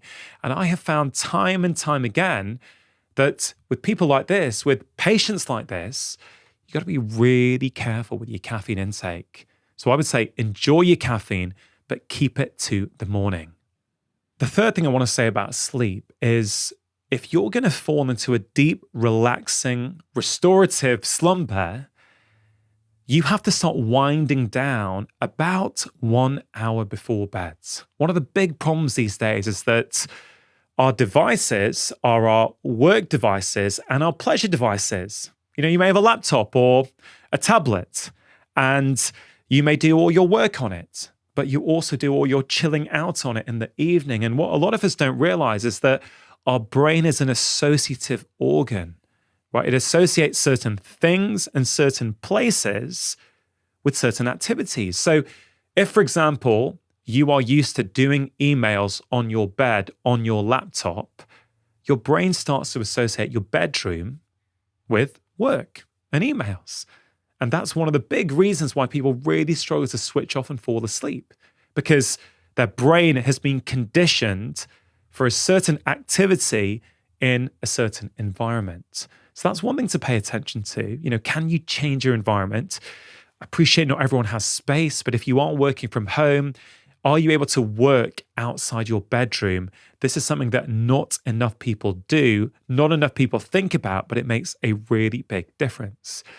The other thing to focus on in that 1 hour before bed is sending your brain a signal that you're no longer working. This is basically campfire time, right? If we think about us, tens of thousands of years ago, hundreds of thousands of years ago, the evening is campfire time. It's for storytelling. It's for fun, laughter, dancing, connecting. So if you are not giving your brain that signal, if you're still on your emails after dinner, right, you just got to be really careful. What signal are you sending your brain? So one thing that I find helpful, and many of my patients find helpful, is you have a cutoff time in the evening, right? Maybe you want to set an alarm. We're used to the idea that we set an alarm in the morning, but maybe you should set an alarm in the evening. Like, let's say you want to go to your bedroom to fall asleep at 10. Maybe you set an alarm at 9 p.m. or even 8:30 p.m. And that's a signal to shut the laptop. Don't look at emails anymore. And then you can do some more relaxing activities like, have a bath, read a book, talk to your partner. If you do want to watch television, and I understand the temptation, find something relaxing to watch. If you're watching the news just before you go to bed, whether on TV or online, and you can't sleep, is it really that much of a surprise? The news is, by its very definition these days, negative, right? All news channels are competing with other news channels. So you're going to see negative stories. If that's what you are infusing into your brain and mind in the minutes or hour before bed, it's no surprise really that your mind's going to be racing and you're going to be thinking about the worst possible outcomes, right? So pay attention to what are you consuming. If you want to watch something uplifting, relaxing, that makes you feel good. The fourth thing I want you to focus on as part of this 10-step action plan is to do something that you love every day. Now, what a lot of people don't realize is that regularly doing things that you love makes you more resilient to stress. But at the same time, being chronically stressed, particularly work-related stress, means that you find it harder to gain pleasure in everyday things. And remember, that's one of those key 7 signs of burnout, an inability to get pleasure from those simple things. So one way around this is for 5 minutes a day, right? If you could do more, great, but even 5 minutes a day will make a difference. 5 minutes a day, you're doing something for you. Not for your boss, not for your work colleagues, not for your partner, not for your children. This is for you. This could be reading a book, okay? It could be listening to some tunes or some music that you really like. It could even be going onto YouTube and watching your favorite comedian for a few minutes, right? It's so, so powerful. If you give yourself a daily dose of pleasure, you will find that little by little, day after day, you are going to start to feel more resilient, more engaged with life. It's going to have such a powerful impact. And all I'm asking for is just 5 minutes a day. For me, what do? There's all kinds of things I love doing. I love reading. I love listening to music, but I love playing my guitar. And so often in the evenings, especially if it's been a stressful day, I'll just sit with my guitar for a few minutes and sing. And it makes all the difference. If I go for a week or 2 without doing this, I can absolutely feel it. So what's it going to be for you? What is that thing that you can do each day for only 5 minutes, but something that you're really, really going to enjoy? It's really easy to underestimate just how important doing something each day that you love is. But let me just tell you briefly about a patient I saw a few years ago, right? He was in his 50s, CEO of a company. He was married, had kids, he was doing well at work. He used to love his job, right? But he got to a point where he didn't really enjoy his work. He didn't really enjoy spending time with his wife. He didn't really enjoy doing that much with his kids. He felt flat. He came to see me and he was worried. And there's all kinds of things I could share with you here, but the essence of the story is that I asked him if he ever did anything he enjoyed. And he said, no, doc, I don't have time. I really don't have time. I said, what about weekends? Weekends, I'm just taking my kids from event to event. I just don't have any time for myself. I said, well, do you have any hobbies? He goes, doc, I don't have time for hobbies. I said, okay, did you used to have any hobbies? Maybe when you were a child? And he said, yeah, I used to love playing with train sets. I said, okay, great. Do you have a train set? And he said, hey, doc, I do, but it's in my loft. It's in my attic. I haven't looked at it for years. So I said, listen, what I think would be really helpful for you is to go into your loft, get it out, and start playing with it. And again, I didn't see him for a few months. And 3 months later, I remember I bumped into his wife in my clinic car park. And I said, how's he getting on? And she said to me, Dr. Chatterjee, he's like a different person. He's got his mojo back. He comes home from work each night and he's tinkering around on his toy train set for hours. And then a few months later, when he came in for a well-man check, I actually spoke to him. I said, how are you getting on? And he said, everything feels different. I'm happier. I feel I'm closer with my wife. I feel I'm more engaged with my children. Again, I feel like I've got my vibe back. And again, for him, it all started with his train set. So what's your equivalent of that train set? What hobby or passion have you let fall by the wayside? And which one do you think you can bring into your life right now? The 5th step to start introducing into your life is about learning how to say no. Now, this is easy to say, a lot harder to do in practice. It's something many of us struggle with. I've struggled with this for much of my life. Right? We have to be able to say no. And often we're doing things that are helping other people, but it's coming at the cost of ourselves. Now, listen, I get it. It's nice to be there for other people. It's good to do things for other people. But if it's happening all the time and it's coming at the cost of your physical, mental, and emotional well-being, I think it's time to ask yourself some questions. What's going on? Now, the truth is that for many of us, the reason we struggle to say no is because we're people pleasers. Often we don't feel good enough in who we are. Often this started in childhood We feel that in order to be liked and loved, we have to do things for other people's approval. And if we're not careful, that continues into adulthood. We put our own needs last and everyone else's needs first. And as I say, this often comes from insecurity. We don't feel good enough in ourselves. We feel that we need that other person's validation in order to feel good. But this is toxic and it is very, very problematic. So you're not going to change this overnight. Again, simply being aware that you may have some people-pleasing tendencies, which is getting in the way of your ability to say no, is really, really powerful.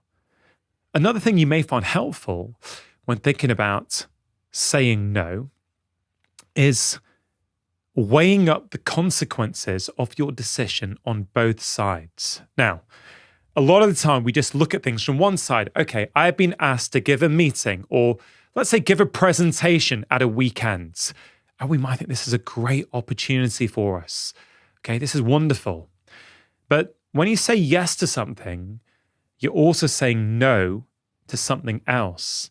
And what you're saying no to, you often don't think about. You just think about the pros of what you're saying yes to. Oh, if I do this, it will help me with my job. My boss will like me. Look, how does that play out in my own life? I get asked to speak at events a lot these days. And I used to say yes to a lot of them. I wanted to help. I wanted to go there. I wanted to speak to people, help empower them with information. But I realized a lot of the time this is happening at weekends. And, you know, I'm married. I've got 2 young children. They're at school in the week. Over the past few years, I've realized if I say yes to a weekend speaking invitation, I'm saying no to time with my children. I'm saying no to time with my wife.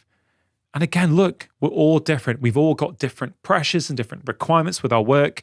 Sometimes taking that weekend invitation is going to be the right choice, right? But for me, at this stage in my life now, at this stage in my career, I've decided that I will not do weekend speaking engagements, or I won't regularly do them at least. It would take something really, really special for me to decide, yes, I'm going to do that.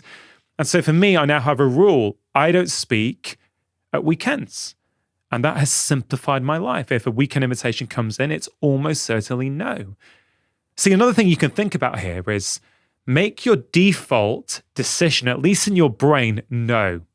When you get asked to do things that are out with what you are required to do, make no the default. And then say to yourself, can I make a case for this to be a yes? It's just slightly tweaking things, and perhaps that's a strategy you may find useful.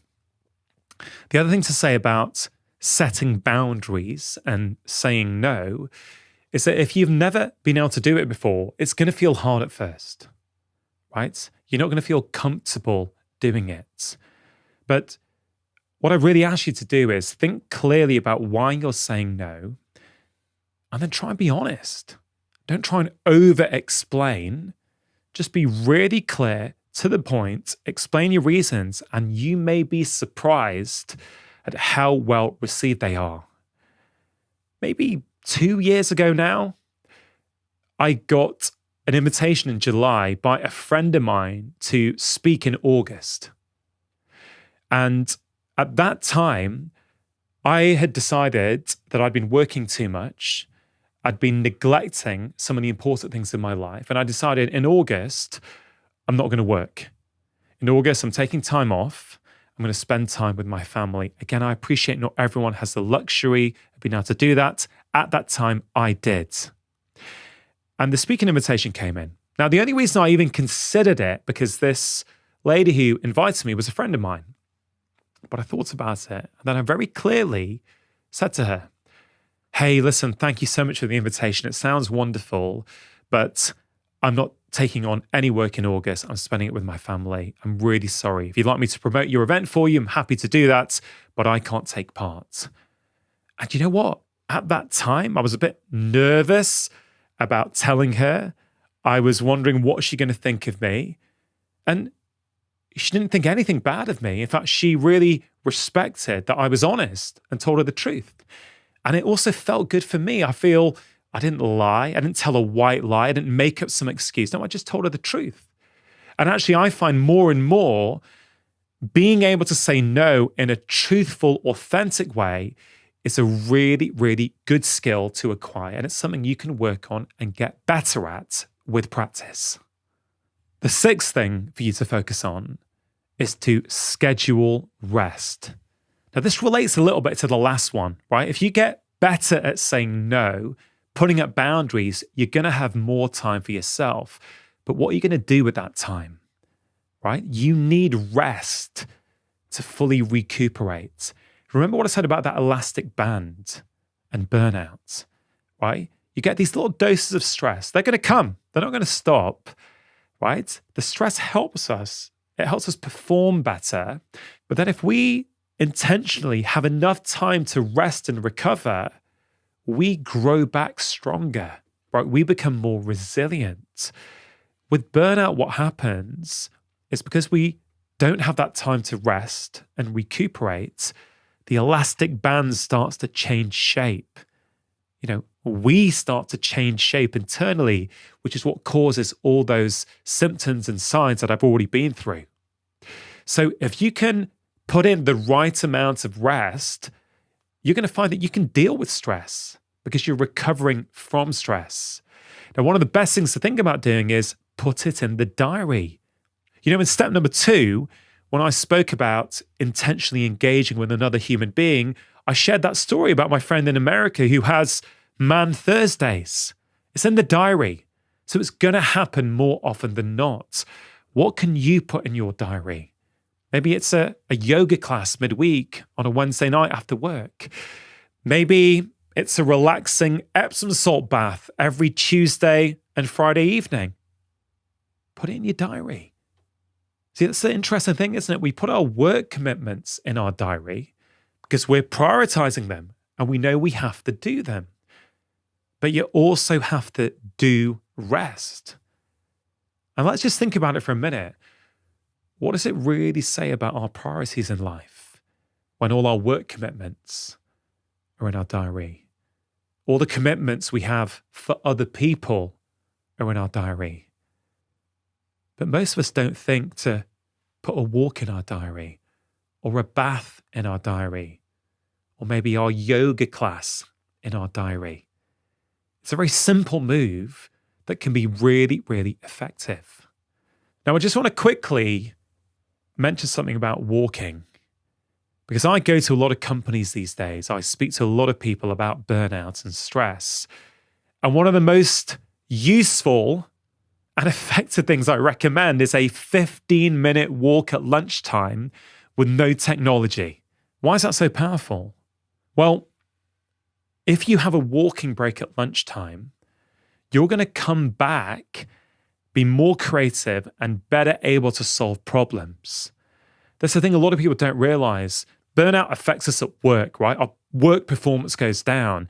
And when we're feeling like that, we've got a problem to solve, we get stuck. We want to work through lunch. We think if we plow through, it's going to solve the problem. We don't realize that there's something in our brain called the DMN, the default mode network. And what does that do? Well, it does many things, but 2 things it does is it helps us solve problems and it helps us be more creative. Now, the DMN only gets activated when you switch off, when you stop focusing on a task. This is why some of us have our very best ideas when we're out for a walk or when we're in the shower. I know for me, some of my best ideas come when I'm in the shower each morning because you've switched off. You don't have your emails. You're not focused on anything, so your brain tries to solve those problems for you. So again, diary in that 10 or 15-minute walking break every lunchtime. In the moment, it will feel like nothing. But if you do that 5 days a week, even 7 days a week, you will very quickly start to notice a big, big difference. The other thing I want to mention on rest, let's say you like to watch documentaries, for example, as part of your relaxation. I'm okay with that.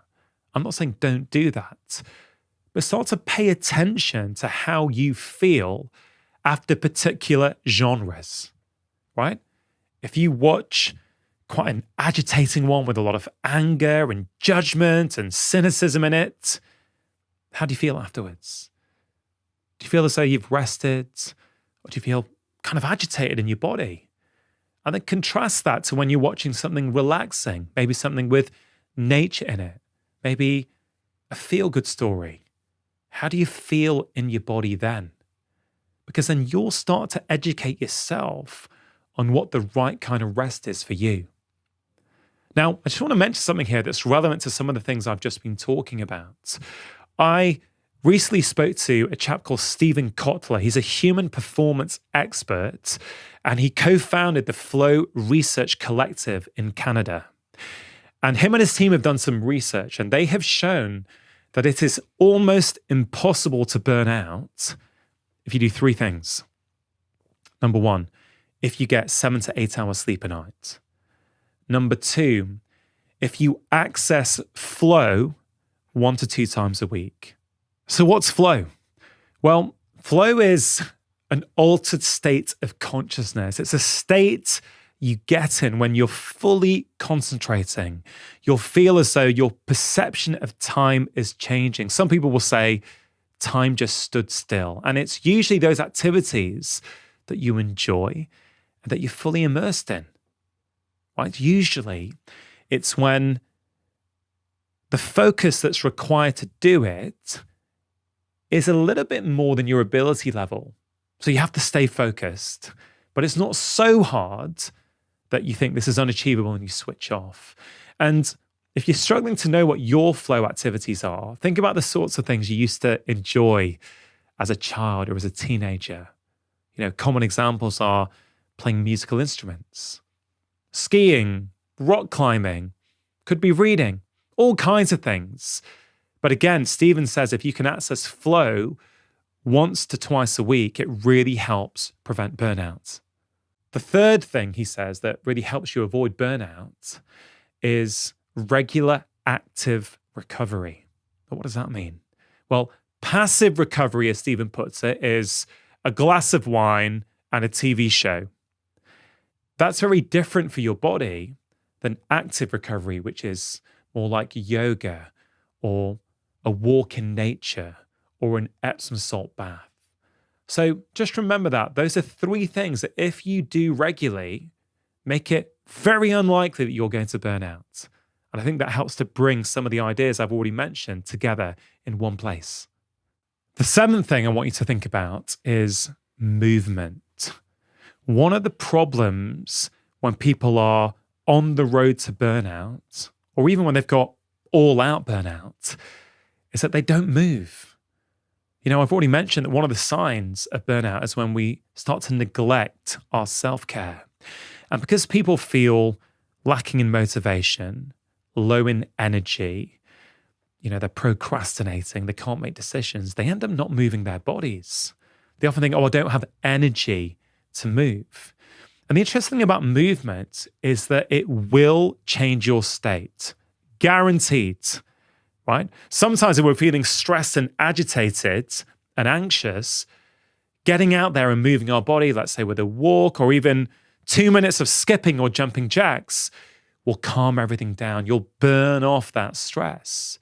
But it also works the other way. If you're feeling low energy, if you're struggling with motivation, sometimes movement will give you energy.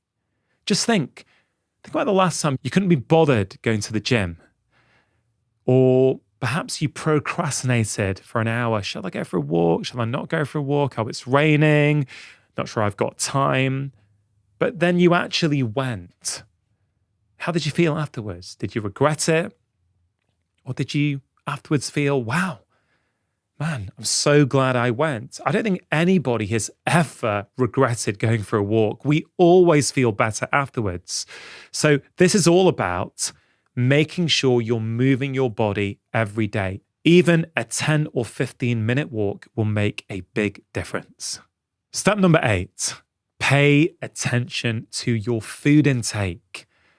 Again, this fits the theme of the last step, which is about movement. When people are feeling close to burnout or on the road to burnout, they stop looking after themselves, and food, your nutrition, is absolutely key here.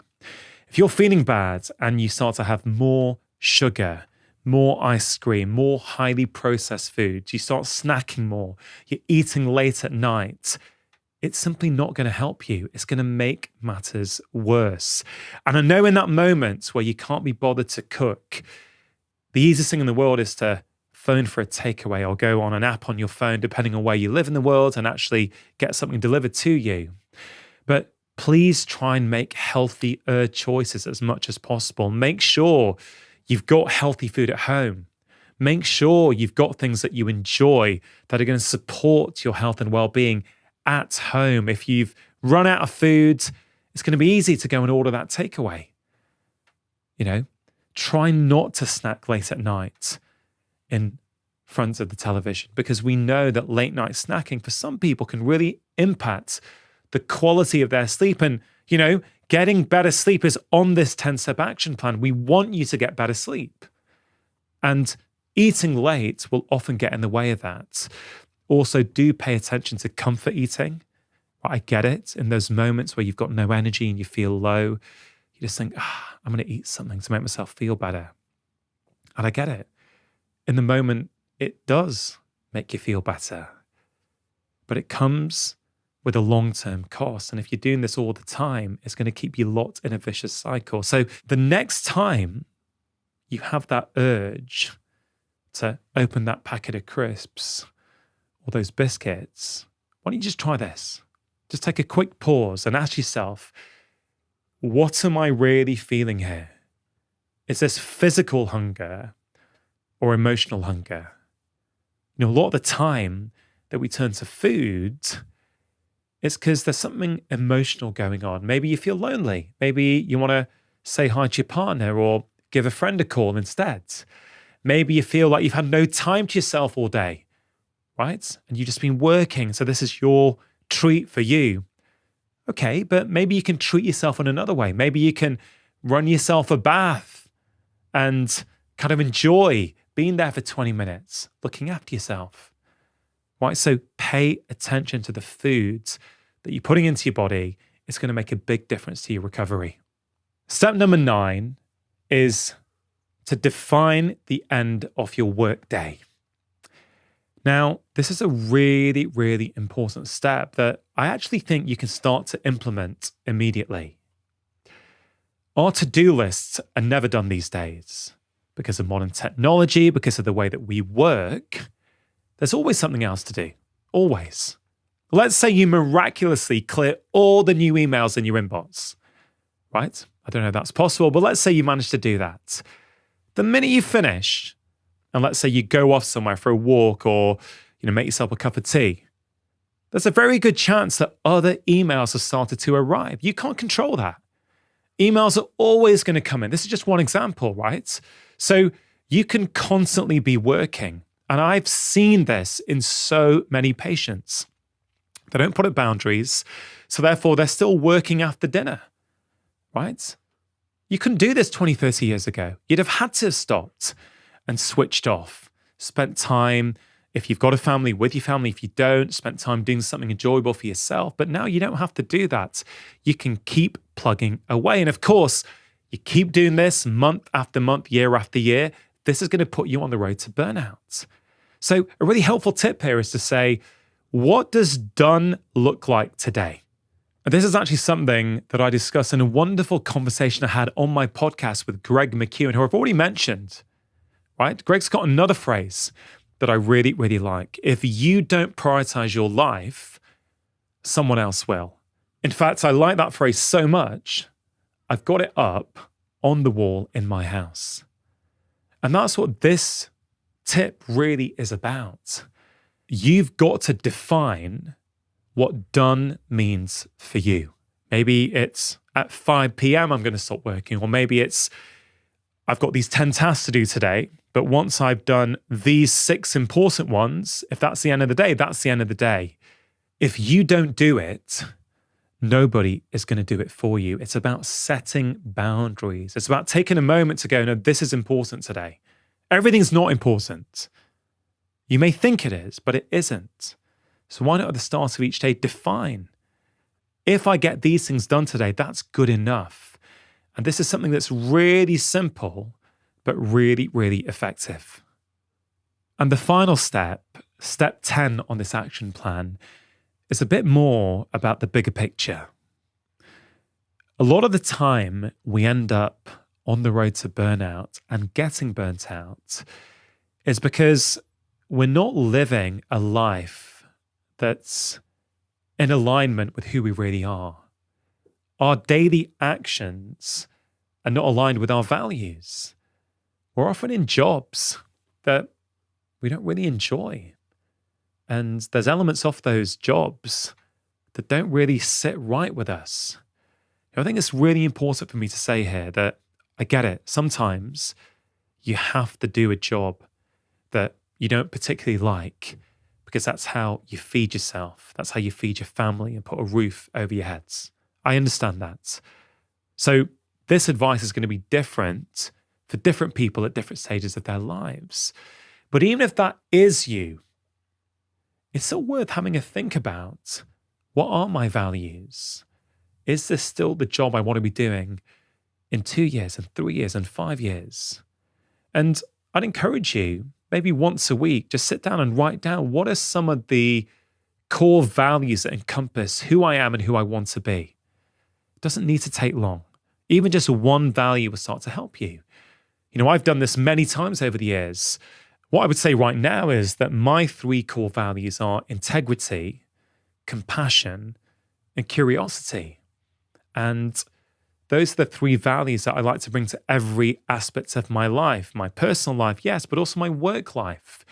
And if I look back on my career at times when I was getting frustrated and overworking and getting quite resentful about work, often one of those values was being violated. I think this is one of the most important things that you can spend time with. Yes, for how you're feeling right now, but also for your long-term health and happiness. You may not be able to change everything straight away, but if you've never spent a moment to think about what it is you truly want out of life, you're going to find yourself falling into the same traps over and over again. And if you're struggling with this, why not do this exercise of writing down some of your core values with a friend or maybe your partner? Some examples of values or things that you value, right? This is not an exhaustive list, but just to get you thinking, things like solitude, nature, the environment, creativity, curiosity, compassion, honesty, integrity. Maybe you're hearing all of those and go, yeah, I like all of them. That's fine. Just pick 1, 2, or 3 just to get you started. And maybe every Sunday you sit down with them and go, how much of my life this week did I live in accordance with those values? And how much of my life was in conflict with them? And I think you'll be surprised at how much you learn about yourself, because these are the really, really important lessons that will help you get out of the jam that you're currently in, but will also help you with your long-term health and happiness. I know that if you start to implement that action plan into your own life, you are going to start seeing results immediately. Remember, you do not have to do all of them at once. Pick one thing, start small, and build up with time. The conversation around health, I feel, gets overly polarized regarding food and movement. Now, I am not for 1 minute saying that these things are not important, but I think there is far too much focus on them, personally, at the expense of other factors. And here's the funny thing about stress, right? And this is what I really figured out as I was unpacking the book and writing it. Often our food choices, often our movement habits, often why we do certain things is because of the stresses in our life. So, what happens in January? Every January, in the US, in the UK, New Year, new you, time to get healthy. Right, so what are the 2 commonest things that I see people doing in my clinic? I want to reduce sugar, or I want to reduce my booze. Right, those are the 2 commonest things. So what is the pattern that I see is this. For a week, for 2 weeks, maybe for 3 weeks, willpower gets them through. It's like, yeah, getting sugar out of the house, I'm not going to have it. This year is going to be different. It's not going to be like the last few years. This year, I get on top of things. Same with alcohol. I'm now not going to drink. I've overdone it over Christmas and New Year. That's it now. I'm in. I'm sorting my life out. 1 week, 2 weeks, 3 weeks. Then those habits start to creep back in. And my view on that is, in a lot of cases, it's because the sugar or the alcohol was serving a role in someone's life. Of course. Of course, I know it's super obvious to say it, but what they're doing is that, and the reason I'm explaining it is I think people will be listening to this and somebody there is going to go, yeah, that's me actually. I do that every January, but I can never get past January the 14th. And if you are using sugar, or if you're using alcohol, or if you're using anything to soothe the stresses in your life, I think many people are going to be very limited in the change they're going to make unless they address the underlying stresses. Address the underlying stresses, then you no longer need to engage in the same behavior. I'll give you another example. I had a patient who was I can't remember his job. He was some sort of managerial position in a company. And he came to see me for a whole variety of different reasons. The point is that when we looked at his lifestyle, it was quite clear to me what was happening. So he would drink a lot of alcohol, and it was affecting his relationship. It was affecting his sleep. It was affecting his performance, right? But he wouldn't drink every day. But what would happen when you looked at his week is he would start drinking on a Wednesday. So what happens when you unpack his life? Wednesday, just after lunch, he has to present a team meeting. He finds it incredibly stressful. So by the end of Wednesday's work, he is super amped up.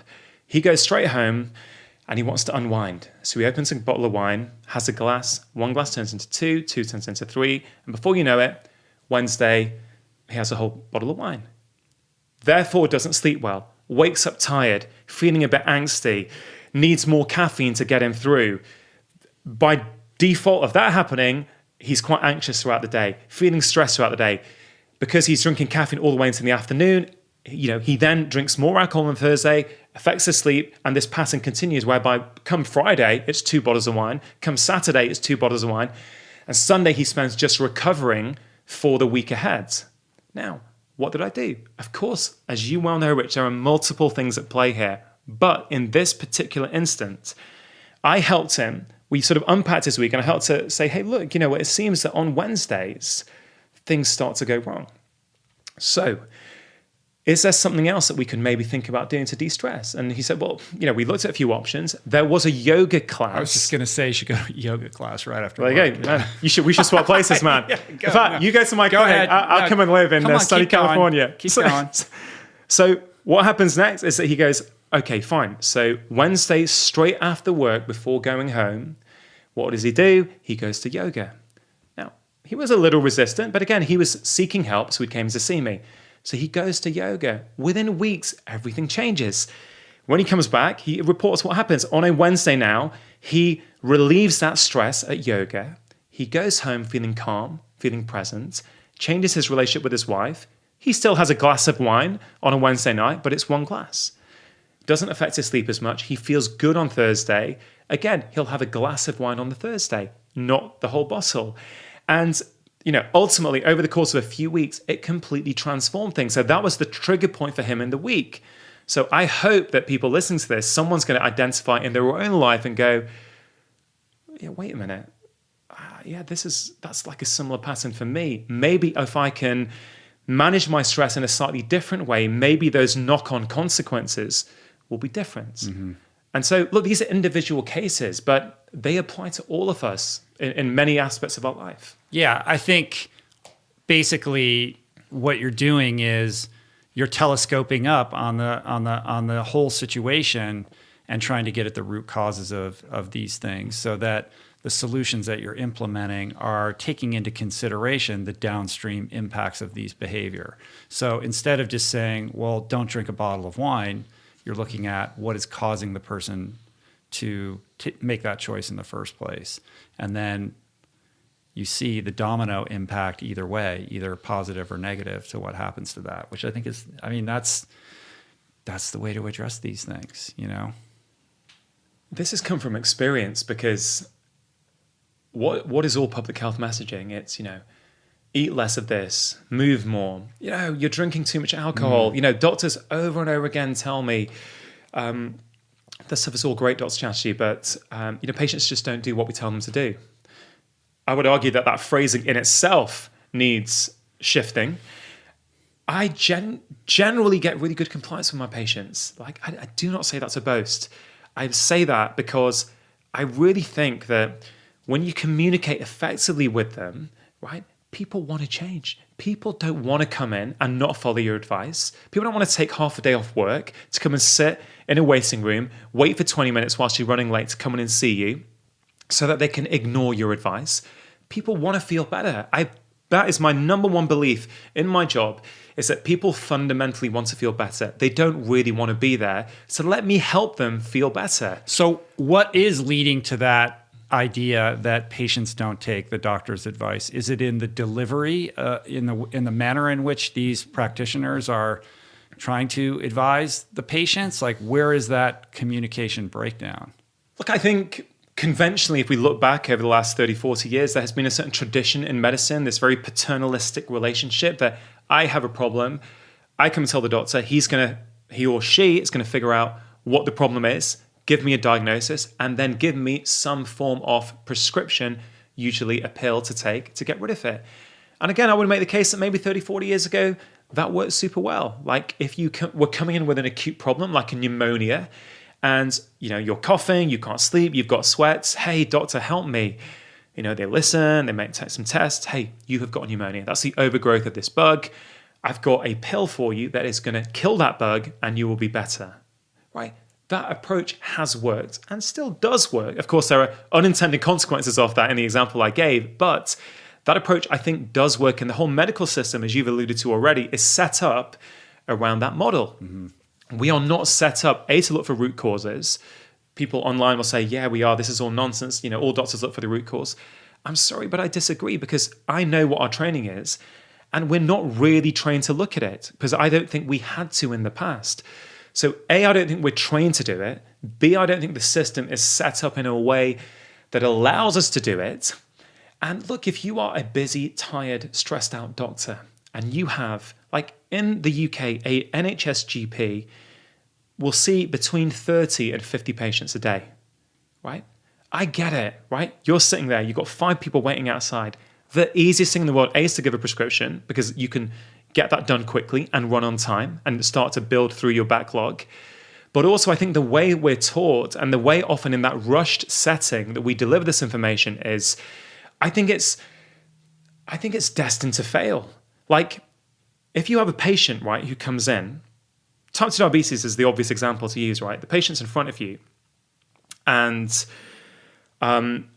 you've got their test, right? Let's say they're coming in for some blood tests. They're trying to figure out what's wrong with them, why they're so tired. You run some blood tests, and they've got type 2 diabetes, but they don't know this. So I actually do this at role play at the end of the course that I teach to doctors to demonstrate just how different these things can go. So the conventional one is this. Patient comes in, knocks on the door. Hey, Brian, how you doing?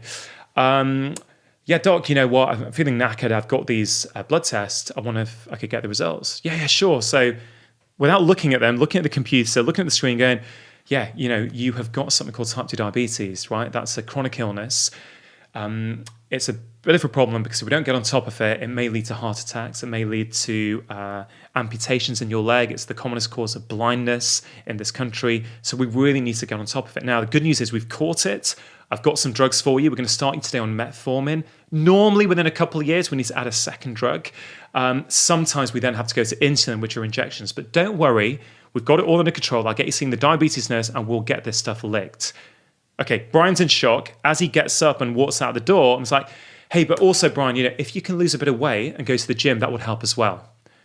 Okay, so Brian walks out. Yes, you've given lifestyle advice, but what does he take away? He takes away that, 99% of that conversation was that we didn't mention lifestyle, we mentioned this drug, and that they've got this under control for me. Cool, well, I can keep going doing what I'm doing. That sounds like I'm making this up, but that's an extreme example. I can guarantee you that is how some of these consultations go down. There'll be people listening to this who have been in that consultation. Now, I'm not having to go at the doctor because I do recognize that things are challenging. But what about the same scenario where Brian comes in, you make eye contact with him, you don't look at your computer screen, You have a conversation with him, find out what he's concerned about. And then you say, hey, look, something actually has come up, Brian. Do you know anything about blood sugar? Well, a little bit. You explain, hey, your blood sugar is a little bit higher than we would ideally want. Now, it's actually gone into the range of something that we call type 2 diabetes. Do you know what that is? No, doctor, I don't know what that is. Okay, look, it's a condition that actually it doesn't develop overnight. You have not just got this in the last week or the last few months. This has been going on in your body for maybe 5 years, maybe even 10 years. This has been building up. Now, look, there are a couple of options. Yeah, there are some drugs that we sometimes need to use. But if you're open to this, I can help you look at your lifestyle and try and figure out with you what are the various factors that may have led to this. Are you interested? Hey, doc, yeah, if you can let me know what I can do, that would be amazing. And if you go down that road and you spend the time connecting and spend the time explaining to them what they can do and what they feel is achievable, I think even within 10 minutes, you can get a good result. But this is communication. Yeah. Right? So why aren't medical schools training doctors to better communicate with patients, particularly if compliance is an issue? It seems like that should be part and parcel of what it means, you know, to be trained as a doctor. Like you're going to spend your entire career communicating with patients, telling them what to do, what's wrong with them, et cetera. Shouldn't there be there's a skill to that, right? To do it effectively. Yeah. You know, one of the things I'd say from certainly when I was going through med school applications, and from what I understand, it's not really changed that much, although they have tried to evolve. That is not anywhere in literally how you are assessed. It is, what are your grades, right? What is your interview like? Now, I guess an interview on some level is looking at your ability to communicate. I get that. But I think the health landscape has changed. What we needed in doctors 30 years ago is frankly not what we need in the bulk of our doctors today. It has moved on. And therefore, the skill set that a doctor requires in the 21st century is fundamentally different in my eyes than the skill set a doctor needed in the 20th century. So it is about saying, yes, we should be assessing it. I think that's important. But also we should be looking at, can we train it? Like, I think you probably can train it. You can teach people some skills of how you do that. How do you actively listen? How do you not interrupt the patient's story? You know, basic things that frankly, I would argue it's not just about being a doctor. If you want to communicate with your partner, with your wife, with your children, right? It's the same skill set. So given that most of what we now see as doctors is driven by collective modern lifestyles, I say 80% is driven by collective modern lifestyles. Well, doesn't it not stand to reason that actually these sort of life skills that we need to be able to communicate effectively are probably top of the tree when it comes to being a doctor? Yeah. Well, I think it is changing slowly. We're seeing the growth and the advent of functional medicine, and you know, there are more and more people like yourselves who understand this and are stepping into a new way of practicing medicine. So I'm hopeful in that regard, but it does seem like there needs to be some systemic changes in updating the education and also the continuing education, right? I mean, you have to do all this continuing education all the time. Like, couldn't that be built into that as well? I mean, Rich, what I'm trying to do to help this problem is, because I was talking about it in the media for years, right? I'm saying this is a problem, we need to change this. And I was thinking, yeah, but what do you do? It's all very well talking about it, but then what is the solution? I thought, you know, I've hopefully inspired millions of people with my TV show showing that all these chronic lifestyle-driven conditions can absolutely be turned around, or certainly dramatically improved by making small changes to key areas in your lifestyle. And then I thought, with a colleague of mine, Dr. Ian Panja, we were like, do you know what? Should we just set up a course? Should we just create one? And we did it. And we've created the first, in the UK and Europe, it's the very first course called Prescribing Lifestyle Medicine that is accredited by the Royal College of GPs. Now, that is important because it gives a certain gravitas to the course. It gives it a stamp of approval that people may not otherwise give it. And it was very hard to get accreditation. We had to jump through a lot of hoops.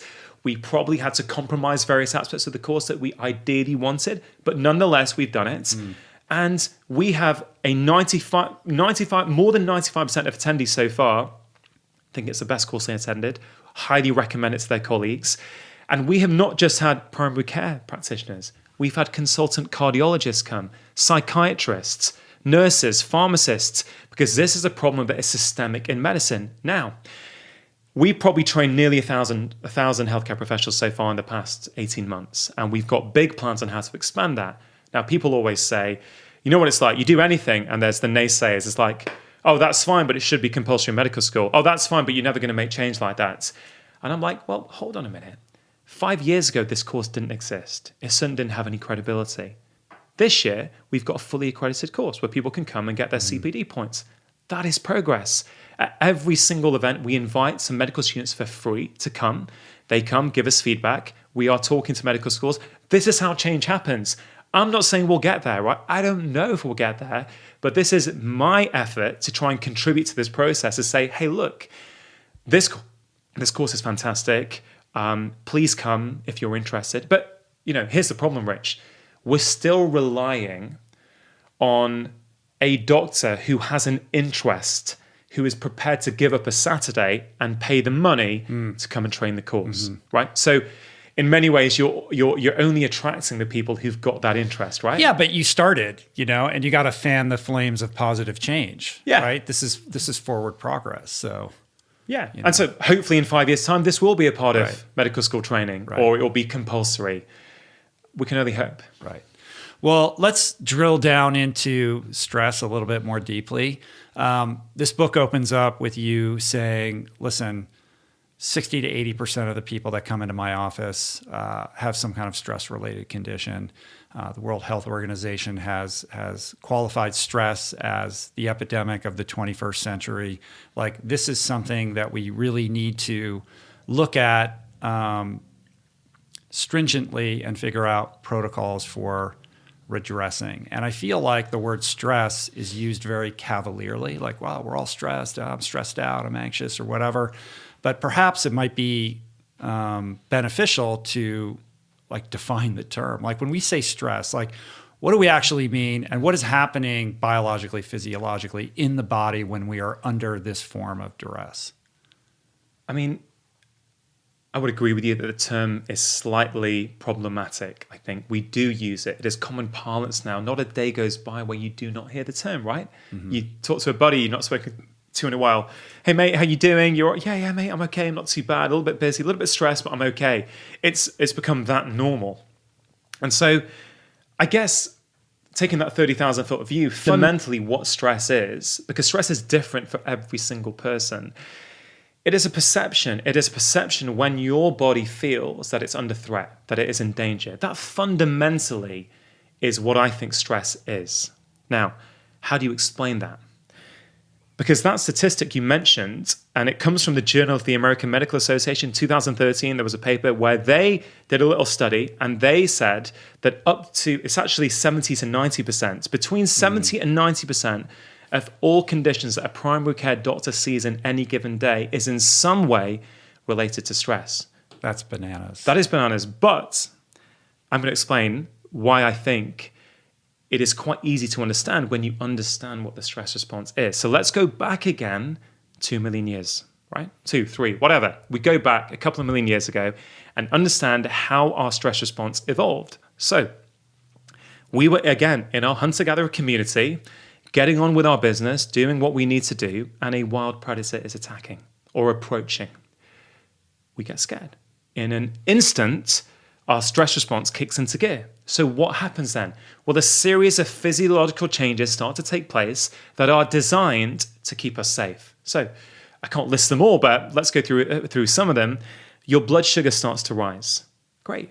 That means you're going to deliver more glucose to your brain. That is fantastic in that threat scenario. Your blood pressure starts to go up, so you can deliver more oxygen to your brain. Your amygdala, that's the emotional part of your brain, right? That becomes hyperreactive. So you are literally hypervigilant for all the threats around you. Your blood starts to become more prone to clotting, so that if you were to get attacked by that lion and that predator, you're not going to bleed to death. Your blood's going to clot. That's going to keep you safe. These are very, very smart, complex mechanisms that are designed to keep us safe. The problem is, quite simply, is that now in the 21st century, many of us are having our stress responses activated not to wild predators, but to our daily lives, to our email inboxes, to our to-do lists, to the fact that we've got competing demands at work, to the fact that two parents are working and someone's trying to rush home to pick up the kids, the fact that actually we're living separate from our family, so we're having to do all the childcare ourselves, we don't have grandparents around us, to the fact that we may have elderly parents now we're looking after, as well as looking after a young family. For many of us, that is activating our stress response. So what happens? Sorry to interrupt. If you're enjoying this video and want to learn more, you can download my free special guide containing 6 simple breathing practices that will help you calm your mind, lower stress, and improve your energy. To get hold of this guide, all you have to do is click on the link in the description box below. Well, those mechanisms that are so helpful to us in the short term, they start to become problematic.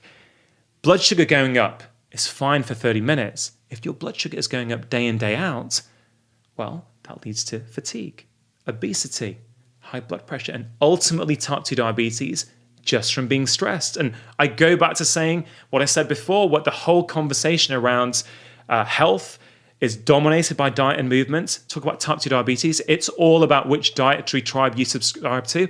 I can tell you that stress is a very, very key player when it comes to your blood sugar. And I have put many cases of type 2 diabetes into remission.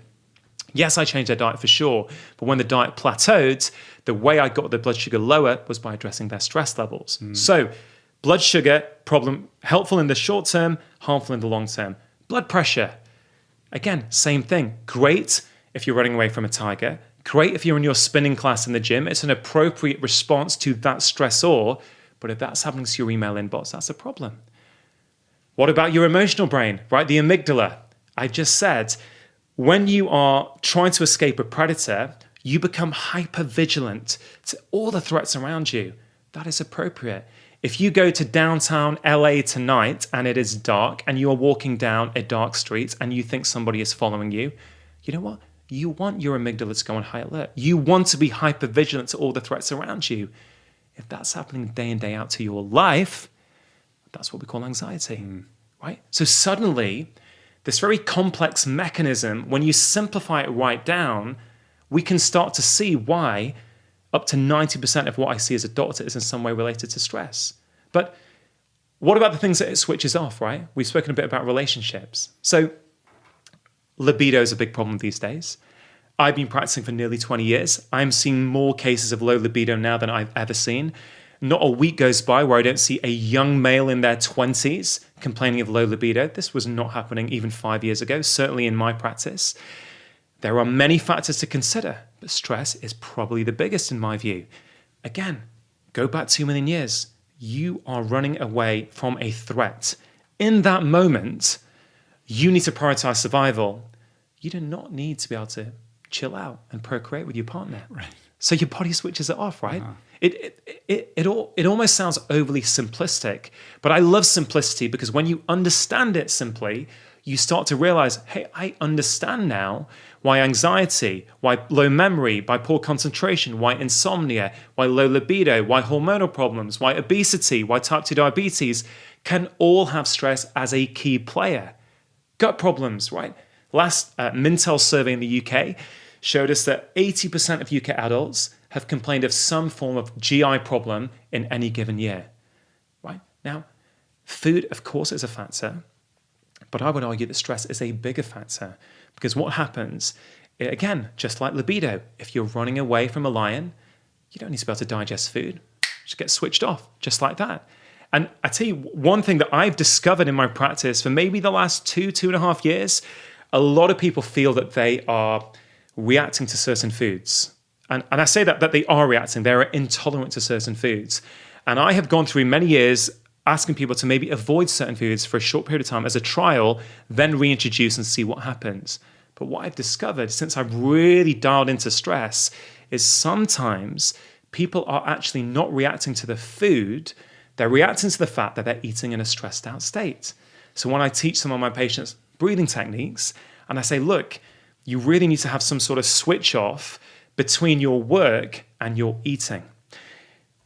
I am not casting judgment on anyone. I also often will buy my healthy, organic, whole food lunch, and I'll still be working and doing my emails whilst doing it, right?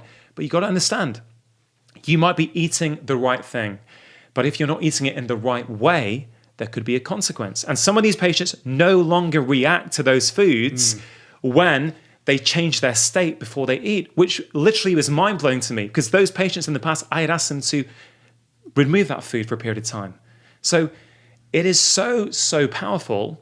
And I kind of reflect on the French when I think about this, because there is this whole French paradox, right? You've heard of this, right? It's right. Well, they eat all these crazy foods, and they don't have the obesity problems and the chronic disease problems that we have. And so, why is that? Is it their de-stressed lifestyle? They take, their meal times are sacred and elongated compared to what we do here in America. So, same in the UK. Yeah. Look, I've recently been thinking about this a lot, because there are multiple theories why the French paradox exists.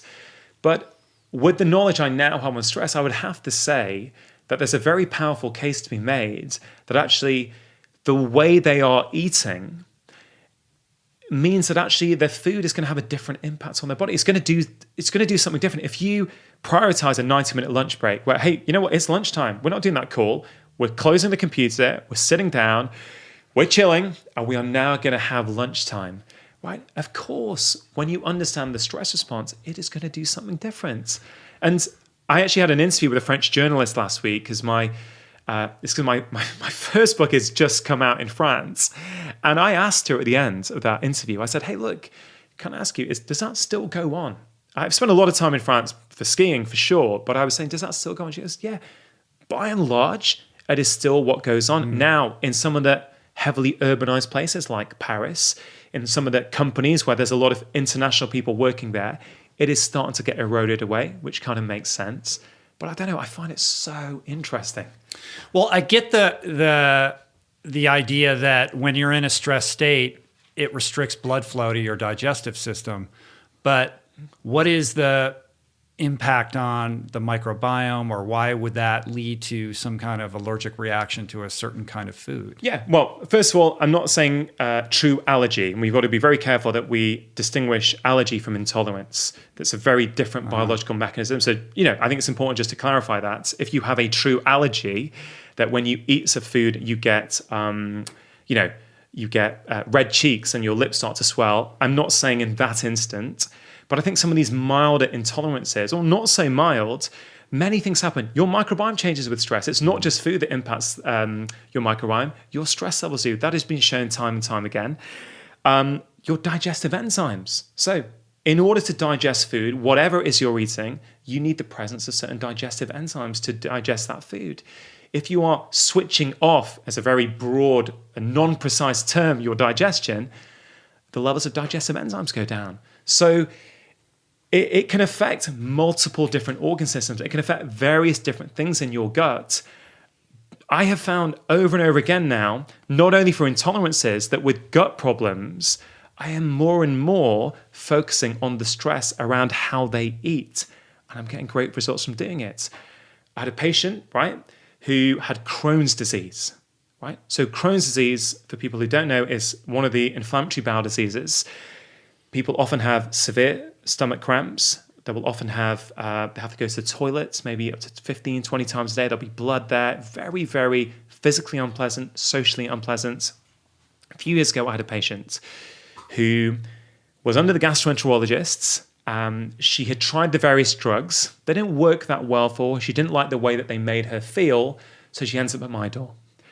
I started trying to help her. Now, granted, I did start with diet. I thought, okay, let's see if we can change some things. Let's see what happens.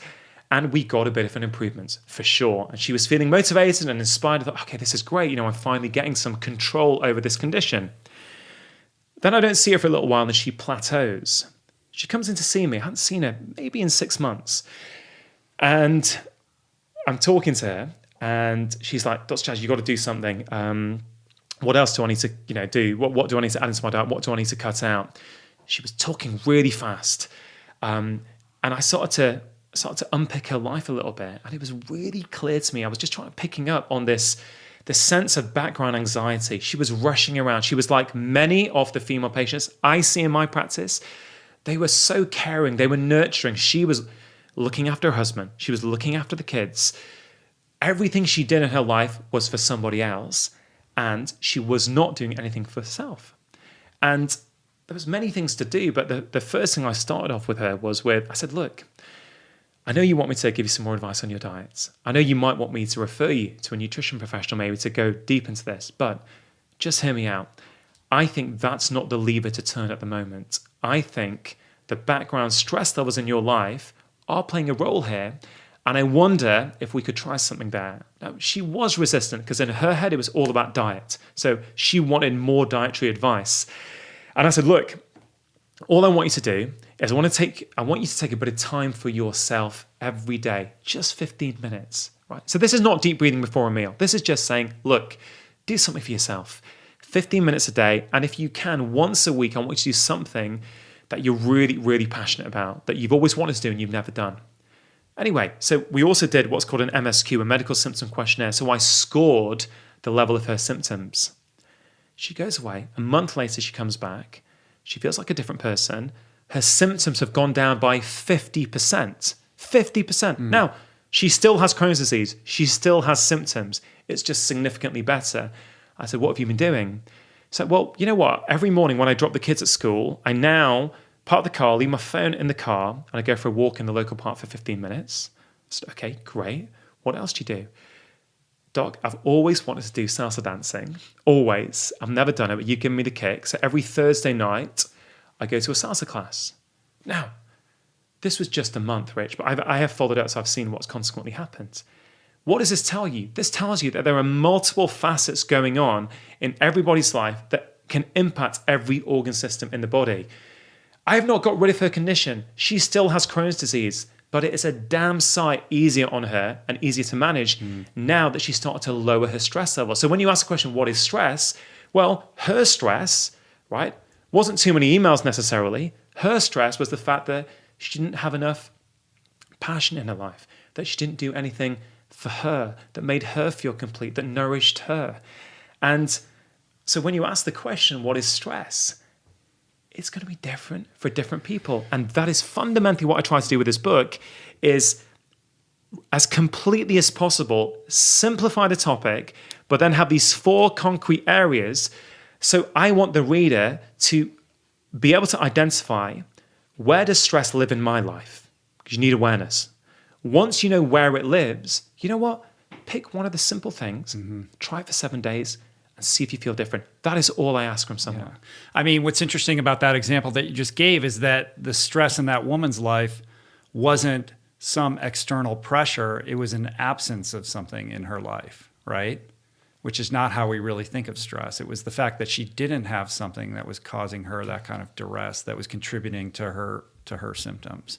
And it is interesting to kind of deconstruct stress and look at the different faces that it has. And you talk about this in the book. You talk about like the MSDs, the micro stress doses that we get throughout the day. It's not that stress is inherently bad. It's the chronic stress or the repetitive nature of these little micro doses of stress that we're getting all day long throughout our day within moments of waking up in the morning that culminate in this chronic stress condition that's creating all of these problems.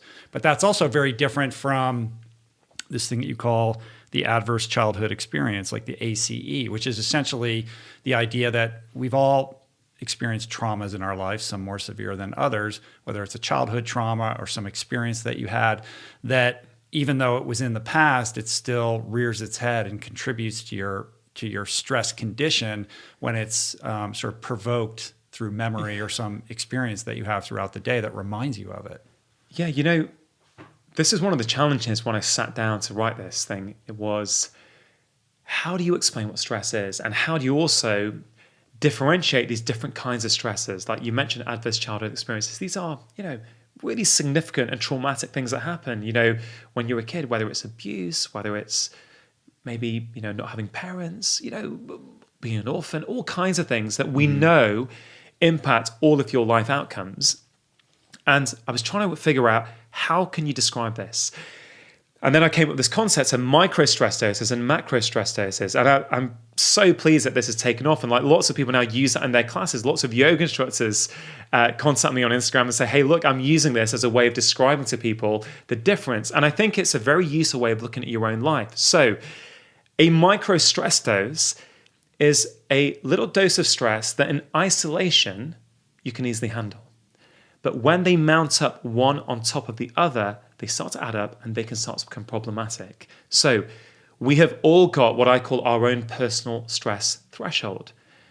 And it will probably vary throughout various different days of the week, depending on what we've got going on, depending on how well we've slept, how many balls we're juggling. But we have this stress threshold. So let's say you wake up in the morning and you're feeling calm. You can start accumulating micro stress doses bit by bit. And the more of them you accumulate, the closer you get to your own stress threshold. When you get to your stress threshold, that is when things start to go wrong. That is when you have an unreasonable reaction to an email that you've received. That is when you have an argument with your partner. That is when you scream at your kids when they haven't actually done anything because you have passed your threshold.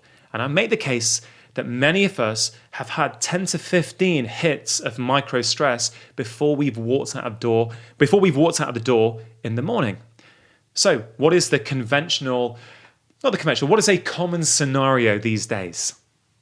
Okay, work's stressful. I come back, I'm knackered, I want to unwind. I don't want to go to bed because then it all starts tomorrow. So I'm going to stay up late on Netflix, unwinding and numbing what is going on in my life. So I go to bed late. Right. I set my alarm for 6:30 in the morning because I've got work the next day. Okay, so you're in a deep sleep and at 6:30, your alarm goes off. Boom. Micro stress dose number 1, because waking you, jolting you from a deep sleep is a stressor on the body. You look at the time, which will be on your phone, you look at it, you know what? I've got a few more minutes. You press snooze. At 6:36, boom, alarm hits again, micro stress dose number 2. Then you think, you know what, I better get up now. So you grab your phone whilst you're sort of stretching in bed. Let me just look at my email. Oh man, there was 3 work emails yesterday. I didn't get round to doing them. I've got to do that today. MSD, micro stress dose number 3.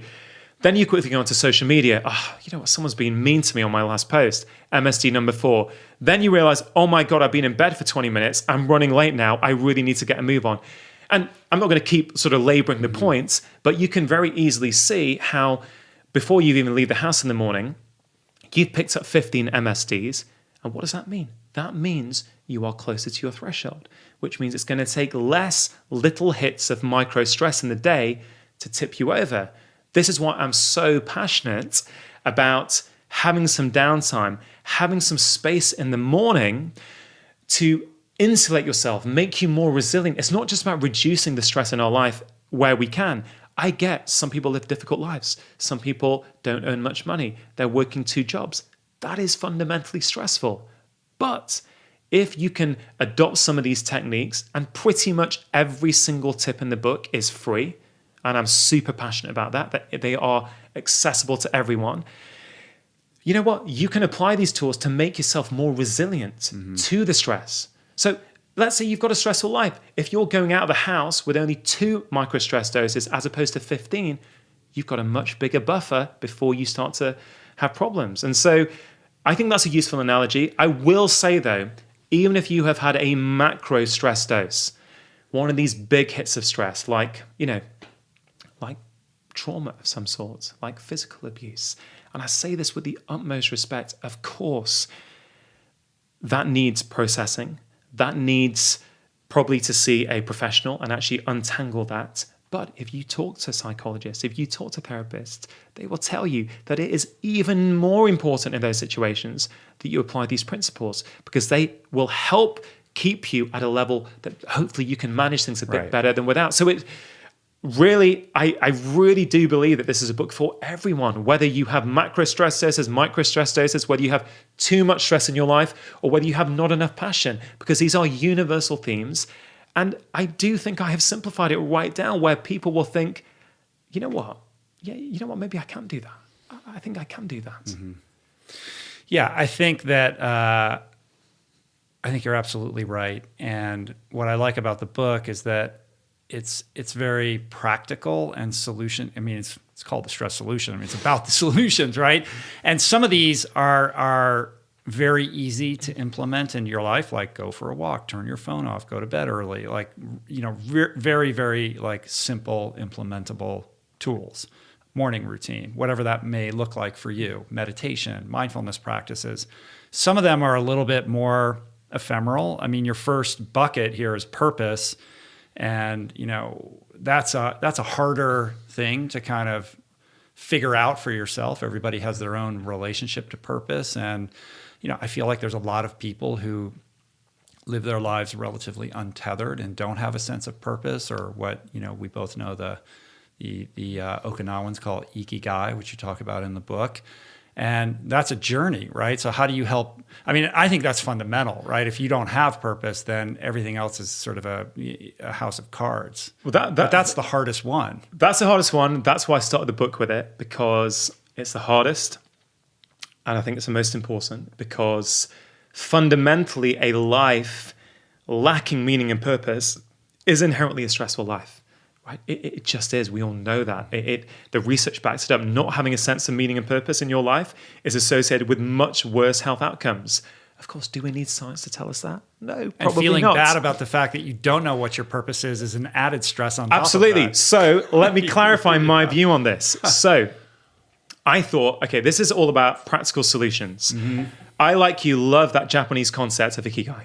Right, I do. I came across it, I think, on a Facebook post a few years ago, and I was, one of my... It's a Dan Buettner thing from Blue Zones. I didn't come across it with Dan, actually. He helped kind of usher it in, because Okinawa is one of the Blue Zones, and their relationship with purpose, which they call ikigai, is fundamental to their longevity and happiness. For sure. And so one of my Facebook friends, so if you're watching the video, that was inverted commas friends, and to be fair, I'm being slightly...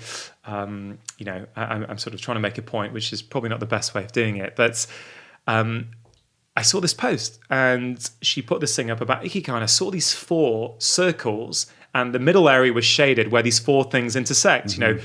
Ikigai is when you find something in your life to do, something that you love, something that you're good at, something that the world needs, and something that pays you money. And I read it, and I think I read this pretty soon after my dad died, which is a very significant moment, clearly, for me. And I remember reading that, and I thought, yeah, I like that. I fancy a bit of ikigai in my life. I want that. And I started to reflect on it and think about it. And then I thought, well, this could be useful for some of my patients. So I started to talk about this idea with my patients, and I found many of them found it quite stressful to think about. How can I find one thing in my life that gives me this sense of ikigai? That's just too stressful. I'm working to pay the bills and to meet the mortgage payments and to put food on my plate. You feel ashamed that you can't master that. And what was super interesting for me is in January, when the book came out in the UK and I was on my tour, I was in London and I spoke about this. And at the end, there was a Q&A, and this Japanese student in London put her hand up. So she asks a question. She says, Dr. Chatterjee, I just want to add to this that I have grown up in Japan, and I have heard about this concept of ikigai, and I have found it super stressful my whole life, as I have to live up to this esteemed idea that is embedded in my culture, and I find it stressful and I can't do it. So that was super interesting. I heard that from my patients. I also heard it from a Japanese student in London. So I sort of pay homage to this in the book, but then I come up with what I call the LIVE framework. I've created a framework that I think, and I've seen very, very practical for people of how they start to find meaning and purpose in their life. Because I get it. You're listening to this podcast on a train and you're thinking, yeah, meaning and purpose, it's all very well for you two to talk about that. You know what? Your life is different from mine. So it's a very simple framework. L is for love. I is for intention, V is for vision, E is for engagement. Now, we don't necessarily need to unpack the whole thing, but the point about it is you don't need to get all of these from one aspect in your life. You can get them from different aspects in your life, but it's a simple way to start moving you towards finding your meaning and purpose. So what is the first L? The first L is love. It's about passion, right? So research shows us that regularly doing things that you love helps to make you more resilient to stress. And I'm saying that resilience is super important. But at the same time, being stressed out day in, day out makes it harder to experience pleasure in day-to-day things. So one of the prescriptions I give people, and I don't particularly like the term prescription, but one of the recommendations I make is to have a daily dose of pleasure, even if just for 5 minutes. Now, again, just to bring this to life, I had a patient, 52-year-old chap, or maybe 53, early 50s chap, CFO of a local plastics company, right? Again, comes in to see me. He's worried, doctor, do I have depression? What's going on? I struggle to motivate myself sometimes. I can't concentrate at work. I feel quite indifferent about my relationships. What is going on? So, as always, I try and unpack different aspects of their lives. So, do you like your job? Yeah, not really. It's so-so. I have to do it. I've got a family I need to provide for them. I said, okay, fine. How's your relationship with your wife? You know what? So-so. I don't really see her that much. It's fine. Do you have any hobbies? Dog, I don't have time for hobbies. I'm busy. I get back late. I said, okay, what about weekends? Weekends, I've got to do the household chores. I've got to take the kids to their classes. I don't have time for hobbies. So the prescription I gave him, the recommendation I made to him at the end of doing this, and again, so that I don't get, not that it matters if I get criticized, but just so people understand, I did do the safety netting that is required of me. I didn't feel he was an active suicide risk. I didn't do all these sort of various things that I have to do as a doctor. I did check. But ultimately, what I felt was that he didn't have any passion in his life, right? And I said, look, I know you don't do any hobbies now. Did you ever have a hobby? Well, yeah, I guess, when I was a kid, when I was a teenager, I loved playing with train sets. I said, okay, great. Do you have a train set at home? I've got one at home. It's in my attic. I've not seen it for years. I said, okay, look, what I would love you to do when you go home tonight is to get your train set out. Now, you've got a smirk on your face, right? Yeah. I get it. Hey, I have no judgment on people's hobbies. I had a train set when I was a kid. Well, I thought you were smirking at the fact that he came in to see me with a problem he was concerned about, and my prescription was to get out his train set. Oh, no, I'm with you on that. Okay, you're with me on that. Yeah, okay, yeah. So he agrees to go and do this. So he goes away. I don't see him then. It is not uncommon in general practice in the UK for you not to be able to follow up every single patient. You just simply cannot do that. So I got on with my job. I was, doing my thing. 3 months later, I'd finished my morning clinic, and then we have something called home visits in the UK where, normally after your morning clinic, you will then have a list from reception of people who are maybe elderly, infirm, who can't get out to the practice, and you go and visit them at home to look after them. So I went to the car park to go and do my home visits, and I bumped into his wife. And I said, hey, look, how's your husband getting on? He said, Dr. Chatterjee, I feel like I've got the guy I married back again. He comes home from work, he's straight onto his train set, he's on eBay all the time trying to buy collector's items, and he's subscribed to this monthly collector's magazine now, right? So she's happy. He's wearing his conductor hat in the house. Hey, but she's happy, but I still hadn't seen him, right? Uh-huh.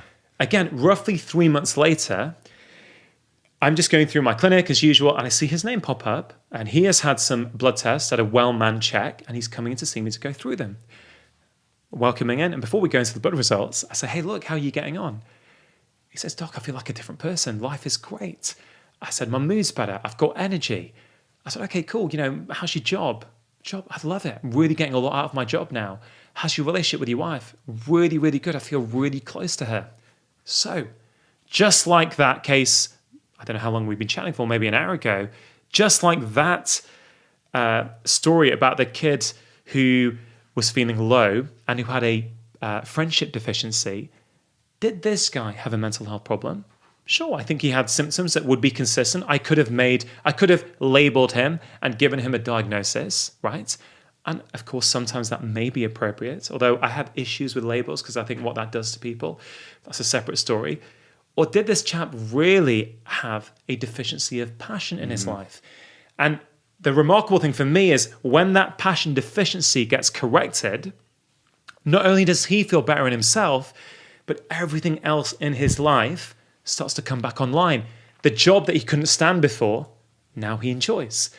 The relationship that was a bit tired and he felt a bit indifferent about, now he's feeling closer to his wife. And, this is why I'm trying to make the case that this live framework is applicable. It is achievable. If you are listening to this and you want more meaning and purpose and you don't know where to start, I challenge you. When was the last time you did something you love, right? If you haven't done it recently, schedule it in your diary. It doesn't need to be fancy. It doesn't need to be swim run like we did at the start, right? For many of my patients, I say, give yourself 5 minutes a day for a daily dose of pleasure. That could be going for a walk. That could be reading a book, listening to a podcast. It could even be coming home from work, going onto YouTube, finding your favorite comedian and laughing for 5 minutes. So when we say meaning and purpose is unattainable for many people, I disagree, because if you start with small steps, I mean, you could call them hacks.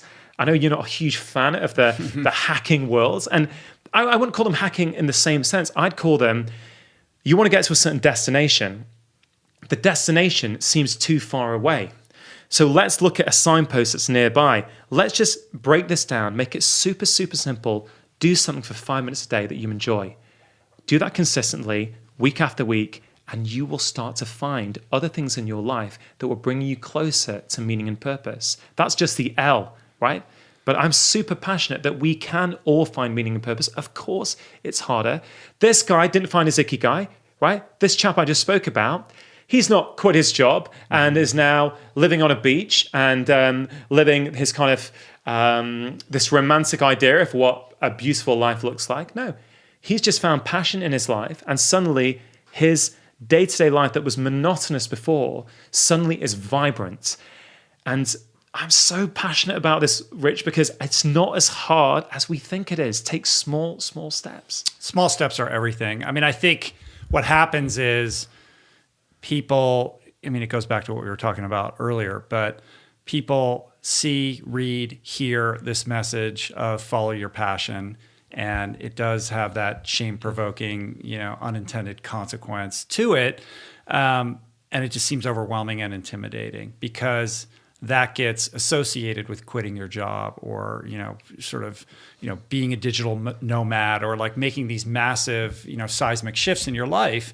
But that may be the ultimate trajectory if you keep pulling on that thread. Like maybe that train guy is going to reinvent himself and become some kind of, like toy train entrepreneur. Who knows? But more likely than not, it is just having the wherewithal to set aside a little bit of time to take a tiny step to like embrace some aspect of what you love. I mean, that's how it started with me. Like I went back to the swimming pool and jumped in the water. It was nothing more than that. And it's led to me sitting here with you in a manner I could have never predicted in a million years. But the tiny first step that seems meaningless and unconnected to ephemeral concepts like ikigai and passion is where all of these things are seated. Yeah, for sure. And, this is such a fundamentally important point, not only under the umbrella term of stress, just for our overall well-being, how we feel about ourselves. It's very hard to do that without passion. It's very hard to do that unless there is some overarching objective or direction in your life where you are going. And I get it. Many people don't feel that they can have it. This is why I drill down, I think so hard, how do you make this achievable? How do you bring these kind of really lofty concepts and ideals, and how do you bring them right down to something that someone who's working in a council flat, who's working 2 jobs, who feels that there is no way out, to something that they can apply?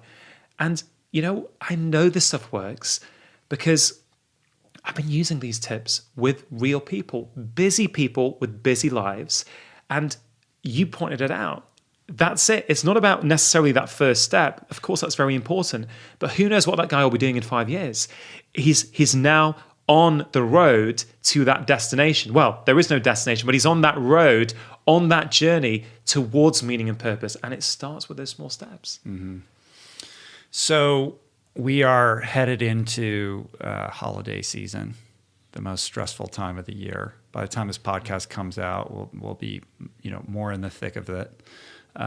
This is the moment where stress peaks people are with their relatives, they're in high stress situations, there's a lot of pressure to show up for other people, and it pushes people over the edge. So I think it would be really helpful and instructive to kind of provide some guidance for how people can better navigate the minefields of the holiday season. Yeah, sure. You're right. It is all over the world, I think. Well, certainly in the countries in which we live, it's a time fraught with problems, pressures, external pressures, things that we feel that we have to do.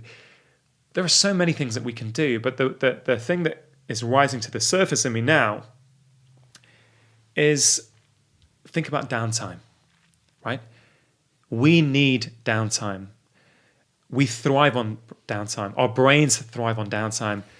You simply cannot get up, go on your phone, consume, watch what the world is giving you, reacting, go to after work drinks, go to all these family engagements, come back, lie in bed, consume more. You simply just cannot do that without there being a consequence. You will be accumulating micro stress dose after micro stress dose, and you will go over, and it will lead to family arguments. It will lead to a row with your partner. It will lead to you getting stressed out at work and falling out with your boss. It is all a consequence of that framework of micro stress doses and where is your stress threshold. You need to minimize the micro stress doses, and you need to take active steps to increase your resilience. So, well, let's call it simple. You mentioned a morning routine, right? I'm a huge fan of morning routines.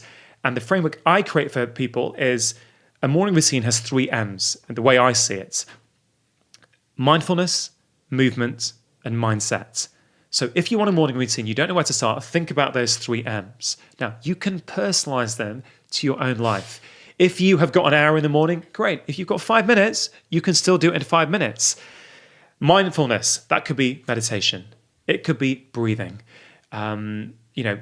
Whatever you want can be mindfulness, whatever appeals to you. Movement, anything you want. Do some push-ups, do some yoga stretches. And then mindset. Mindset is do something to put you in a positive frame of mind. That can be reading a book that you enjoy that makes you feel good.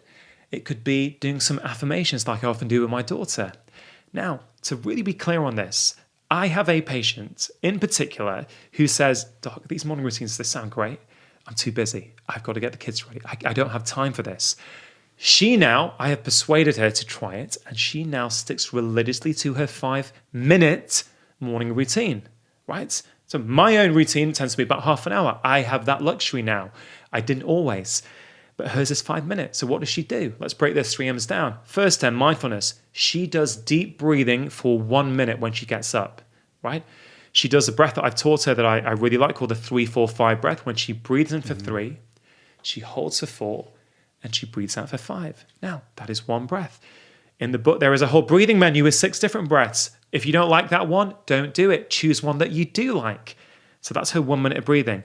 Then what does she do? For her next 2 minutes, she does some sun salutations that she learned in a yoga class. Just 2 minutes. Then what she does, she reads a book that she likes. She keeps 5 books there, and she picks one. She reads a few pages. Just the act of having 5 minutes to herself in that morning actually transforms the rest of her day. This particular patient had really bad eczema. Her eczema has gone down dramatically since she started doing this morning routine. When you understand the physiology, of course that makes sense. Stress ultimately impacts the immune system. Eczema actually, at its core, is a slight dysfunction of certain parts of the immune system. Therefore, if you can impact the immune system, you stand a chance that you actually might be able to reduce your eczema. Not in every case, but in this case. So have some time to yourself. Really be mindful of that. And if you find a morning routine helpful, start there. Now, the next thing I'd probably say to people is think about how much you've moved, right? Yes, we know physical activity is important, but fundamentally, if we go back to 2 million years ago, when we think about our stress response, what is the stress response designed to do? It is priming us for physical activity. Nowadays, the stresses are coming in such a way like, we're sitting on our butts at our desk and our email inbox is stressing us out. Or the fact that actually, oh man, I am exhausted today, but everyone at work's going out tonight, and then my sister's flying into town tonight. Oh man, I just want to go to sleep, right? So I would say, have you moved enough? Just ask yourself, have you moved? If you haven't, just make it a priority every day to do something. Even if it's a 10-minute walk at lunchtime, put your phone down, go outside for 10 minutes, and you will start to burn off that stress in your body. But those are two simple things, right? When you're traveling, if you're traveling to go and see your family, right? And this applies not in the holiday season as well, that people are traveling to work and they're getting stressed out. Use that travel time to really look after your mental health, right? Don't put the news on. Don't listen to what Trump has just tweeted, right? Own your mental space. Own what's going on in there. Use that time to listen to relaxing music. Listen to an inspiring podcast. Pull up the Calm meditation app on your phone and put your headphones in and meditate for 10 minutes. I am not asking you to do 3 hours of yoga every day, even though that will help you, right? I'm asking you to just think about, have I given myself a bit of time today? If you are getting stressed out at a party, your family are there, your mother is stressing you out, right? Your mother-in-law, let's say, or whatever, check in with your breath. It's a cliche. It is the biggest cliche, just breathe. If people understood what breathing actually does, on a fundamental physiological level, we would all be practicing it every day. Breathing is information for your body. When you're feeling stressed, when you've got deadlines that you're working away for, you will not realize, but your breathing will change. You will start to breathe more from your chest than your diaphragm. You'll breathe quicker.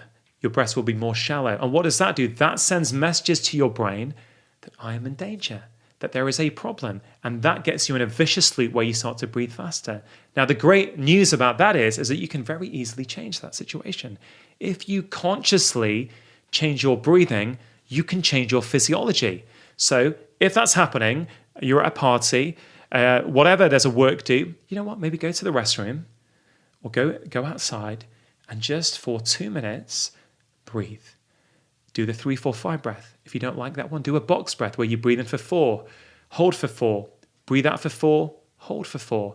I guarantee if you do that for 1 minute or 2 minutes, you will feel calmer, and the way you deal with that situation will absolutely, it will change. Mm-hmm. You will be less reactive. Alcohol, right? I get it. It's a time of year where people like to drink. Fine. I recognize that. That is something people associate with that time of year. Just be mindful of the fact that alcohol will trash your sleep, right? There's no other way of saying it. Alcohol trashes our sleep quality. If you've been out for a few nights on the bounce and you're tired, you know what? Learn to say no. Just look at your diary and go, you know what? Do I need to go to every single social engagement? Or can I go, I've gone to 2 this week. Maybe I'll just stay in one night. And, I'll reset my stress threshold by having an early night and going to bed. And then maybe I'll go out tomorrow night. If you're out drinking, maybe can you just reduce it a little bit? If you like to have a glass of wine when you're out, fine. Most people who drink, when you talk to them sober, will tell you, and I appreciate that everyone's different on this, but for most people, the enjoyment comes from that first drink.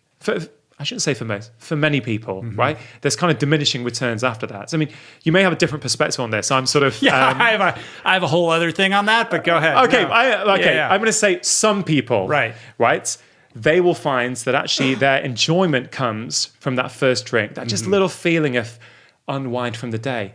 Maybe have that first drink, enjoy yourself, stay out, and then, I don't know, don't go overboard, because what happens in holiday season, and I've never really thought about this, never really been asked this, but what happens in holiday season is fundamentally your micro stress doses add up. There are more micro stress doses in your life, so you are operating near to your stress threshold much more than you ordinarily would. So anything that pulls you away from that is important. Yeah, I mean, I think the holiday season is an exacerbated scenario in which we become very reactive to our environment and less mindful about the choices that we're making, because there's a lot of expectations set by other people. And we ping pong around like, I have to go to this event, and then there's that thing, and then my relatives are coming in, and I got to make sure that I get a gift to this person. And it is that can be a fight or flight situation. But I think fundamentally, the more we can cultivate a healthy respect for how to say no when appropriate and how to create healthy boundaries around self-care.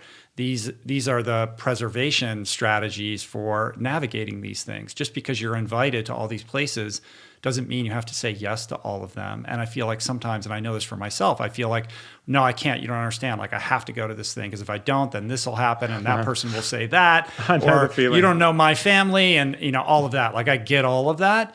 But to have the wherewithal or the compunction to say, okay, maybe I do have to go to that, but let me take 2 minutes to just be with myself and breathe so that I can create kind of a protective, invisible boundary around myself that allows me to be more present, more mindful, and less reactive, so that when I am with that family member that easily provokes me, when they push that button like I know that they're going to, I don't do what I always do, which is react and then create this downward spiral of, emotional turpitude. That's what detachment does, doesn't it? That's what a daily practice of just simply taking a bit of time for yourself, whether it's meditation or breathing or just sitting out staring at the garden where you live, right?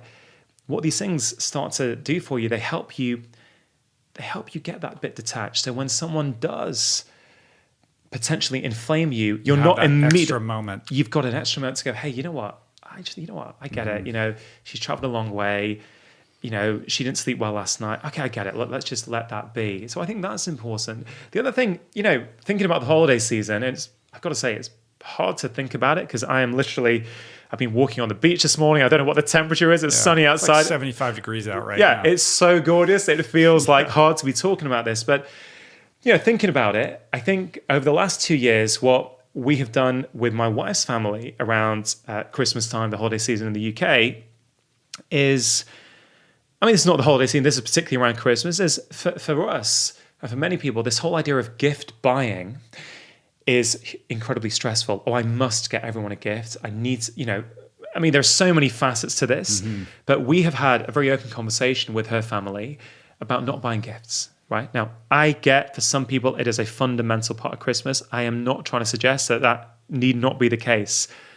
It was a fundamental part of Christmas for us, but we have really thought about what Christmas means to us. And really, for us, it's about a time where we can actually switch off and actually spend time with people who maybe we don't prioritize enough at other parts of the year.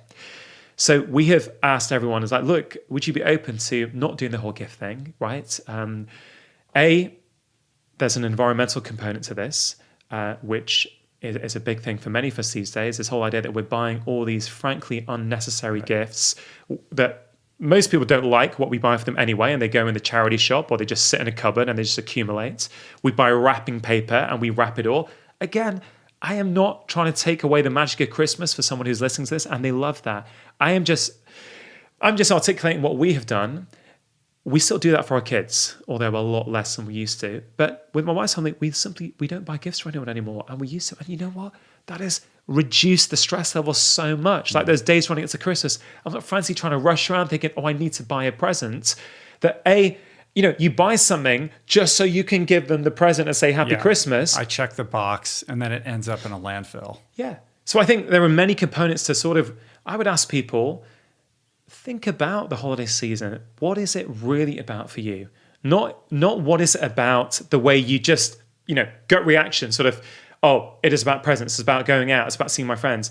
Really take a step back and maybe write down, actually, what is it I love about the holiday season?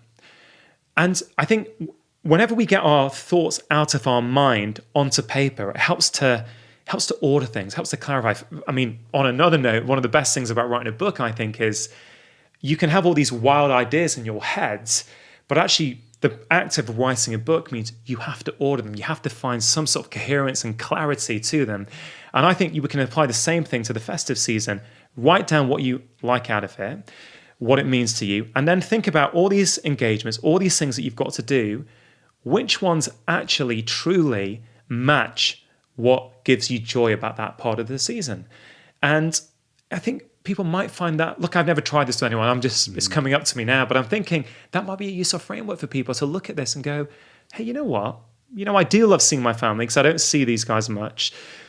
But the fact that I go out with work for 3 nights just before that and I get drunk every night and I'm not sleeping means I go into the funnest part of that time, already exhausted, already a little bit ratty, maybe I should just prioritize the thing that I really like about it and not do all this other extra stuff. If you found those tips useful, I think you are really going to enjoy this video all about burnout, what causes it, and what you can do about it. One of the worst things in life is when you've got no energy. Every day feels like you're on a treadmill. I've been a medical doctor now for over 21 years, and this is one of the commonest complaints I see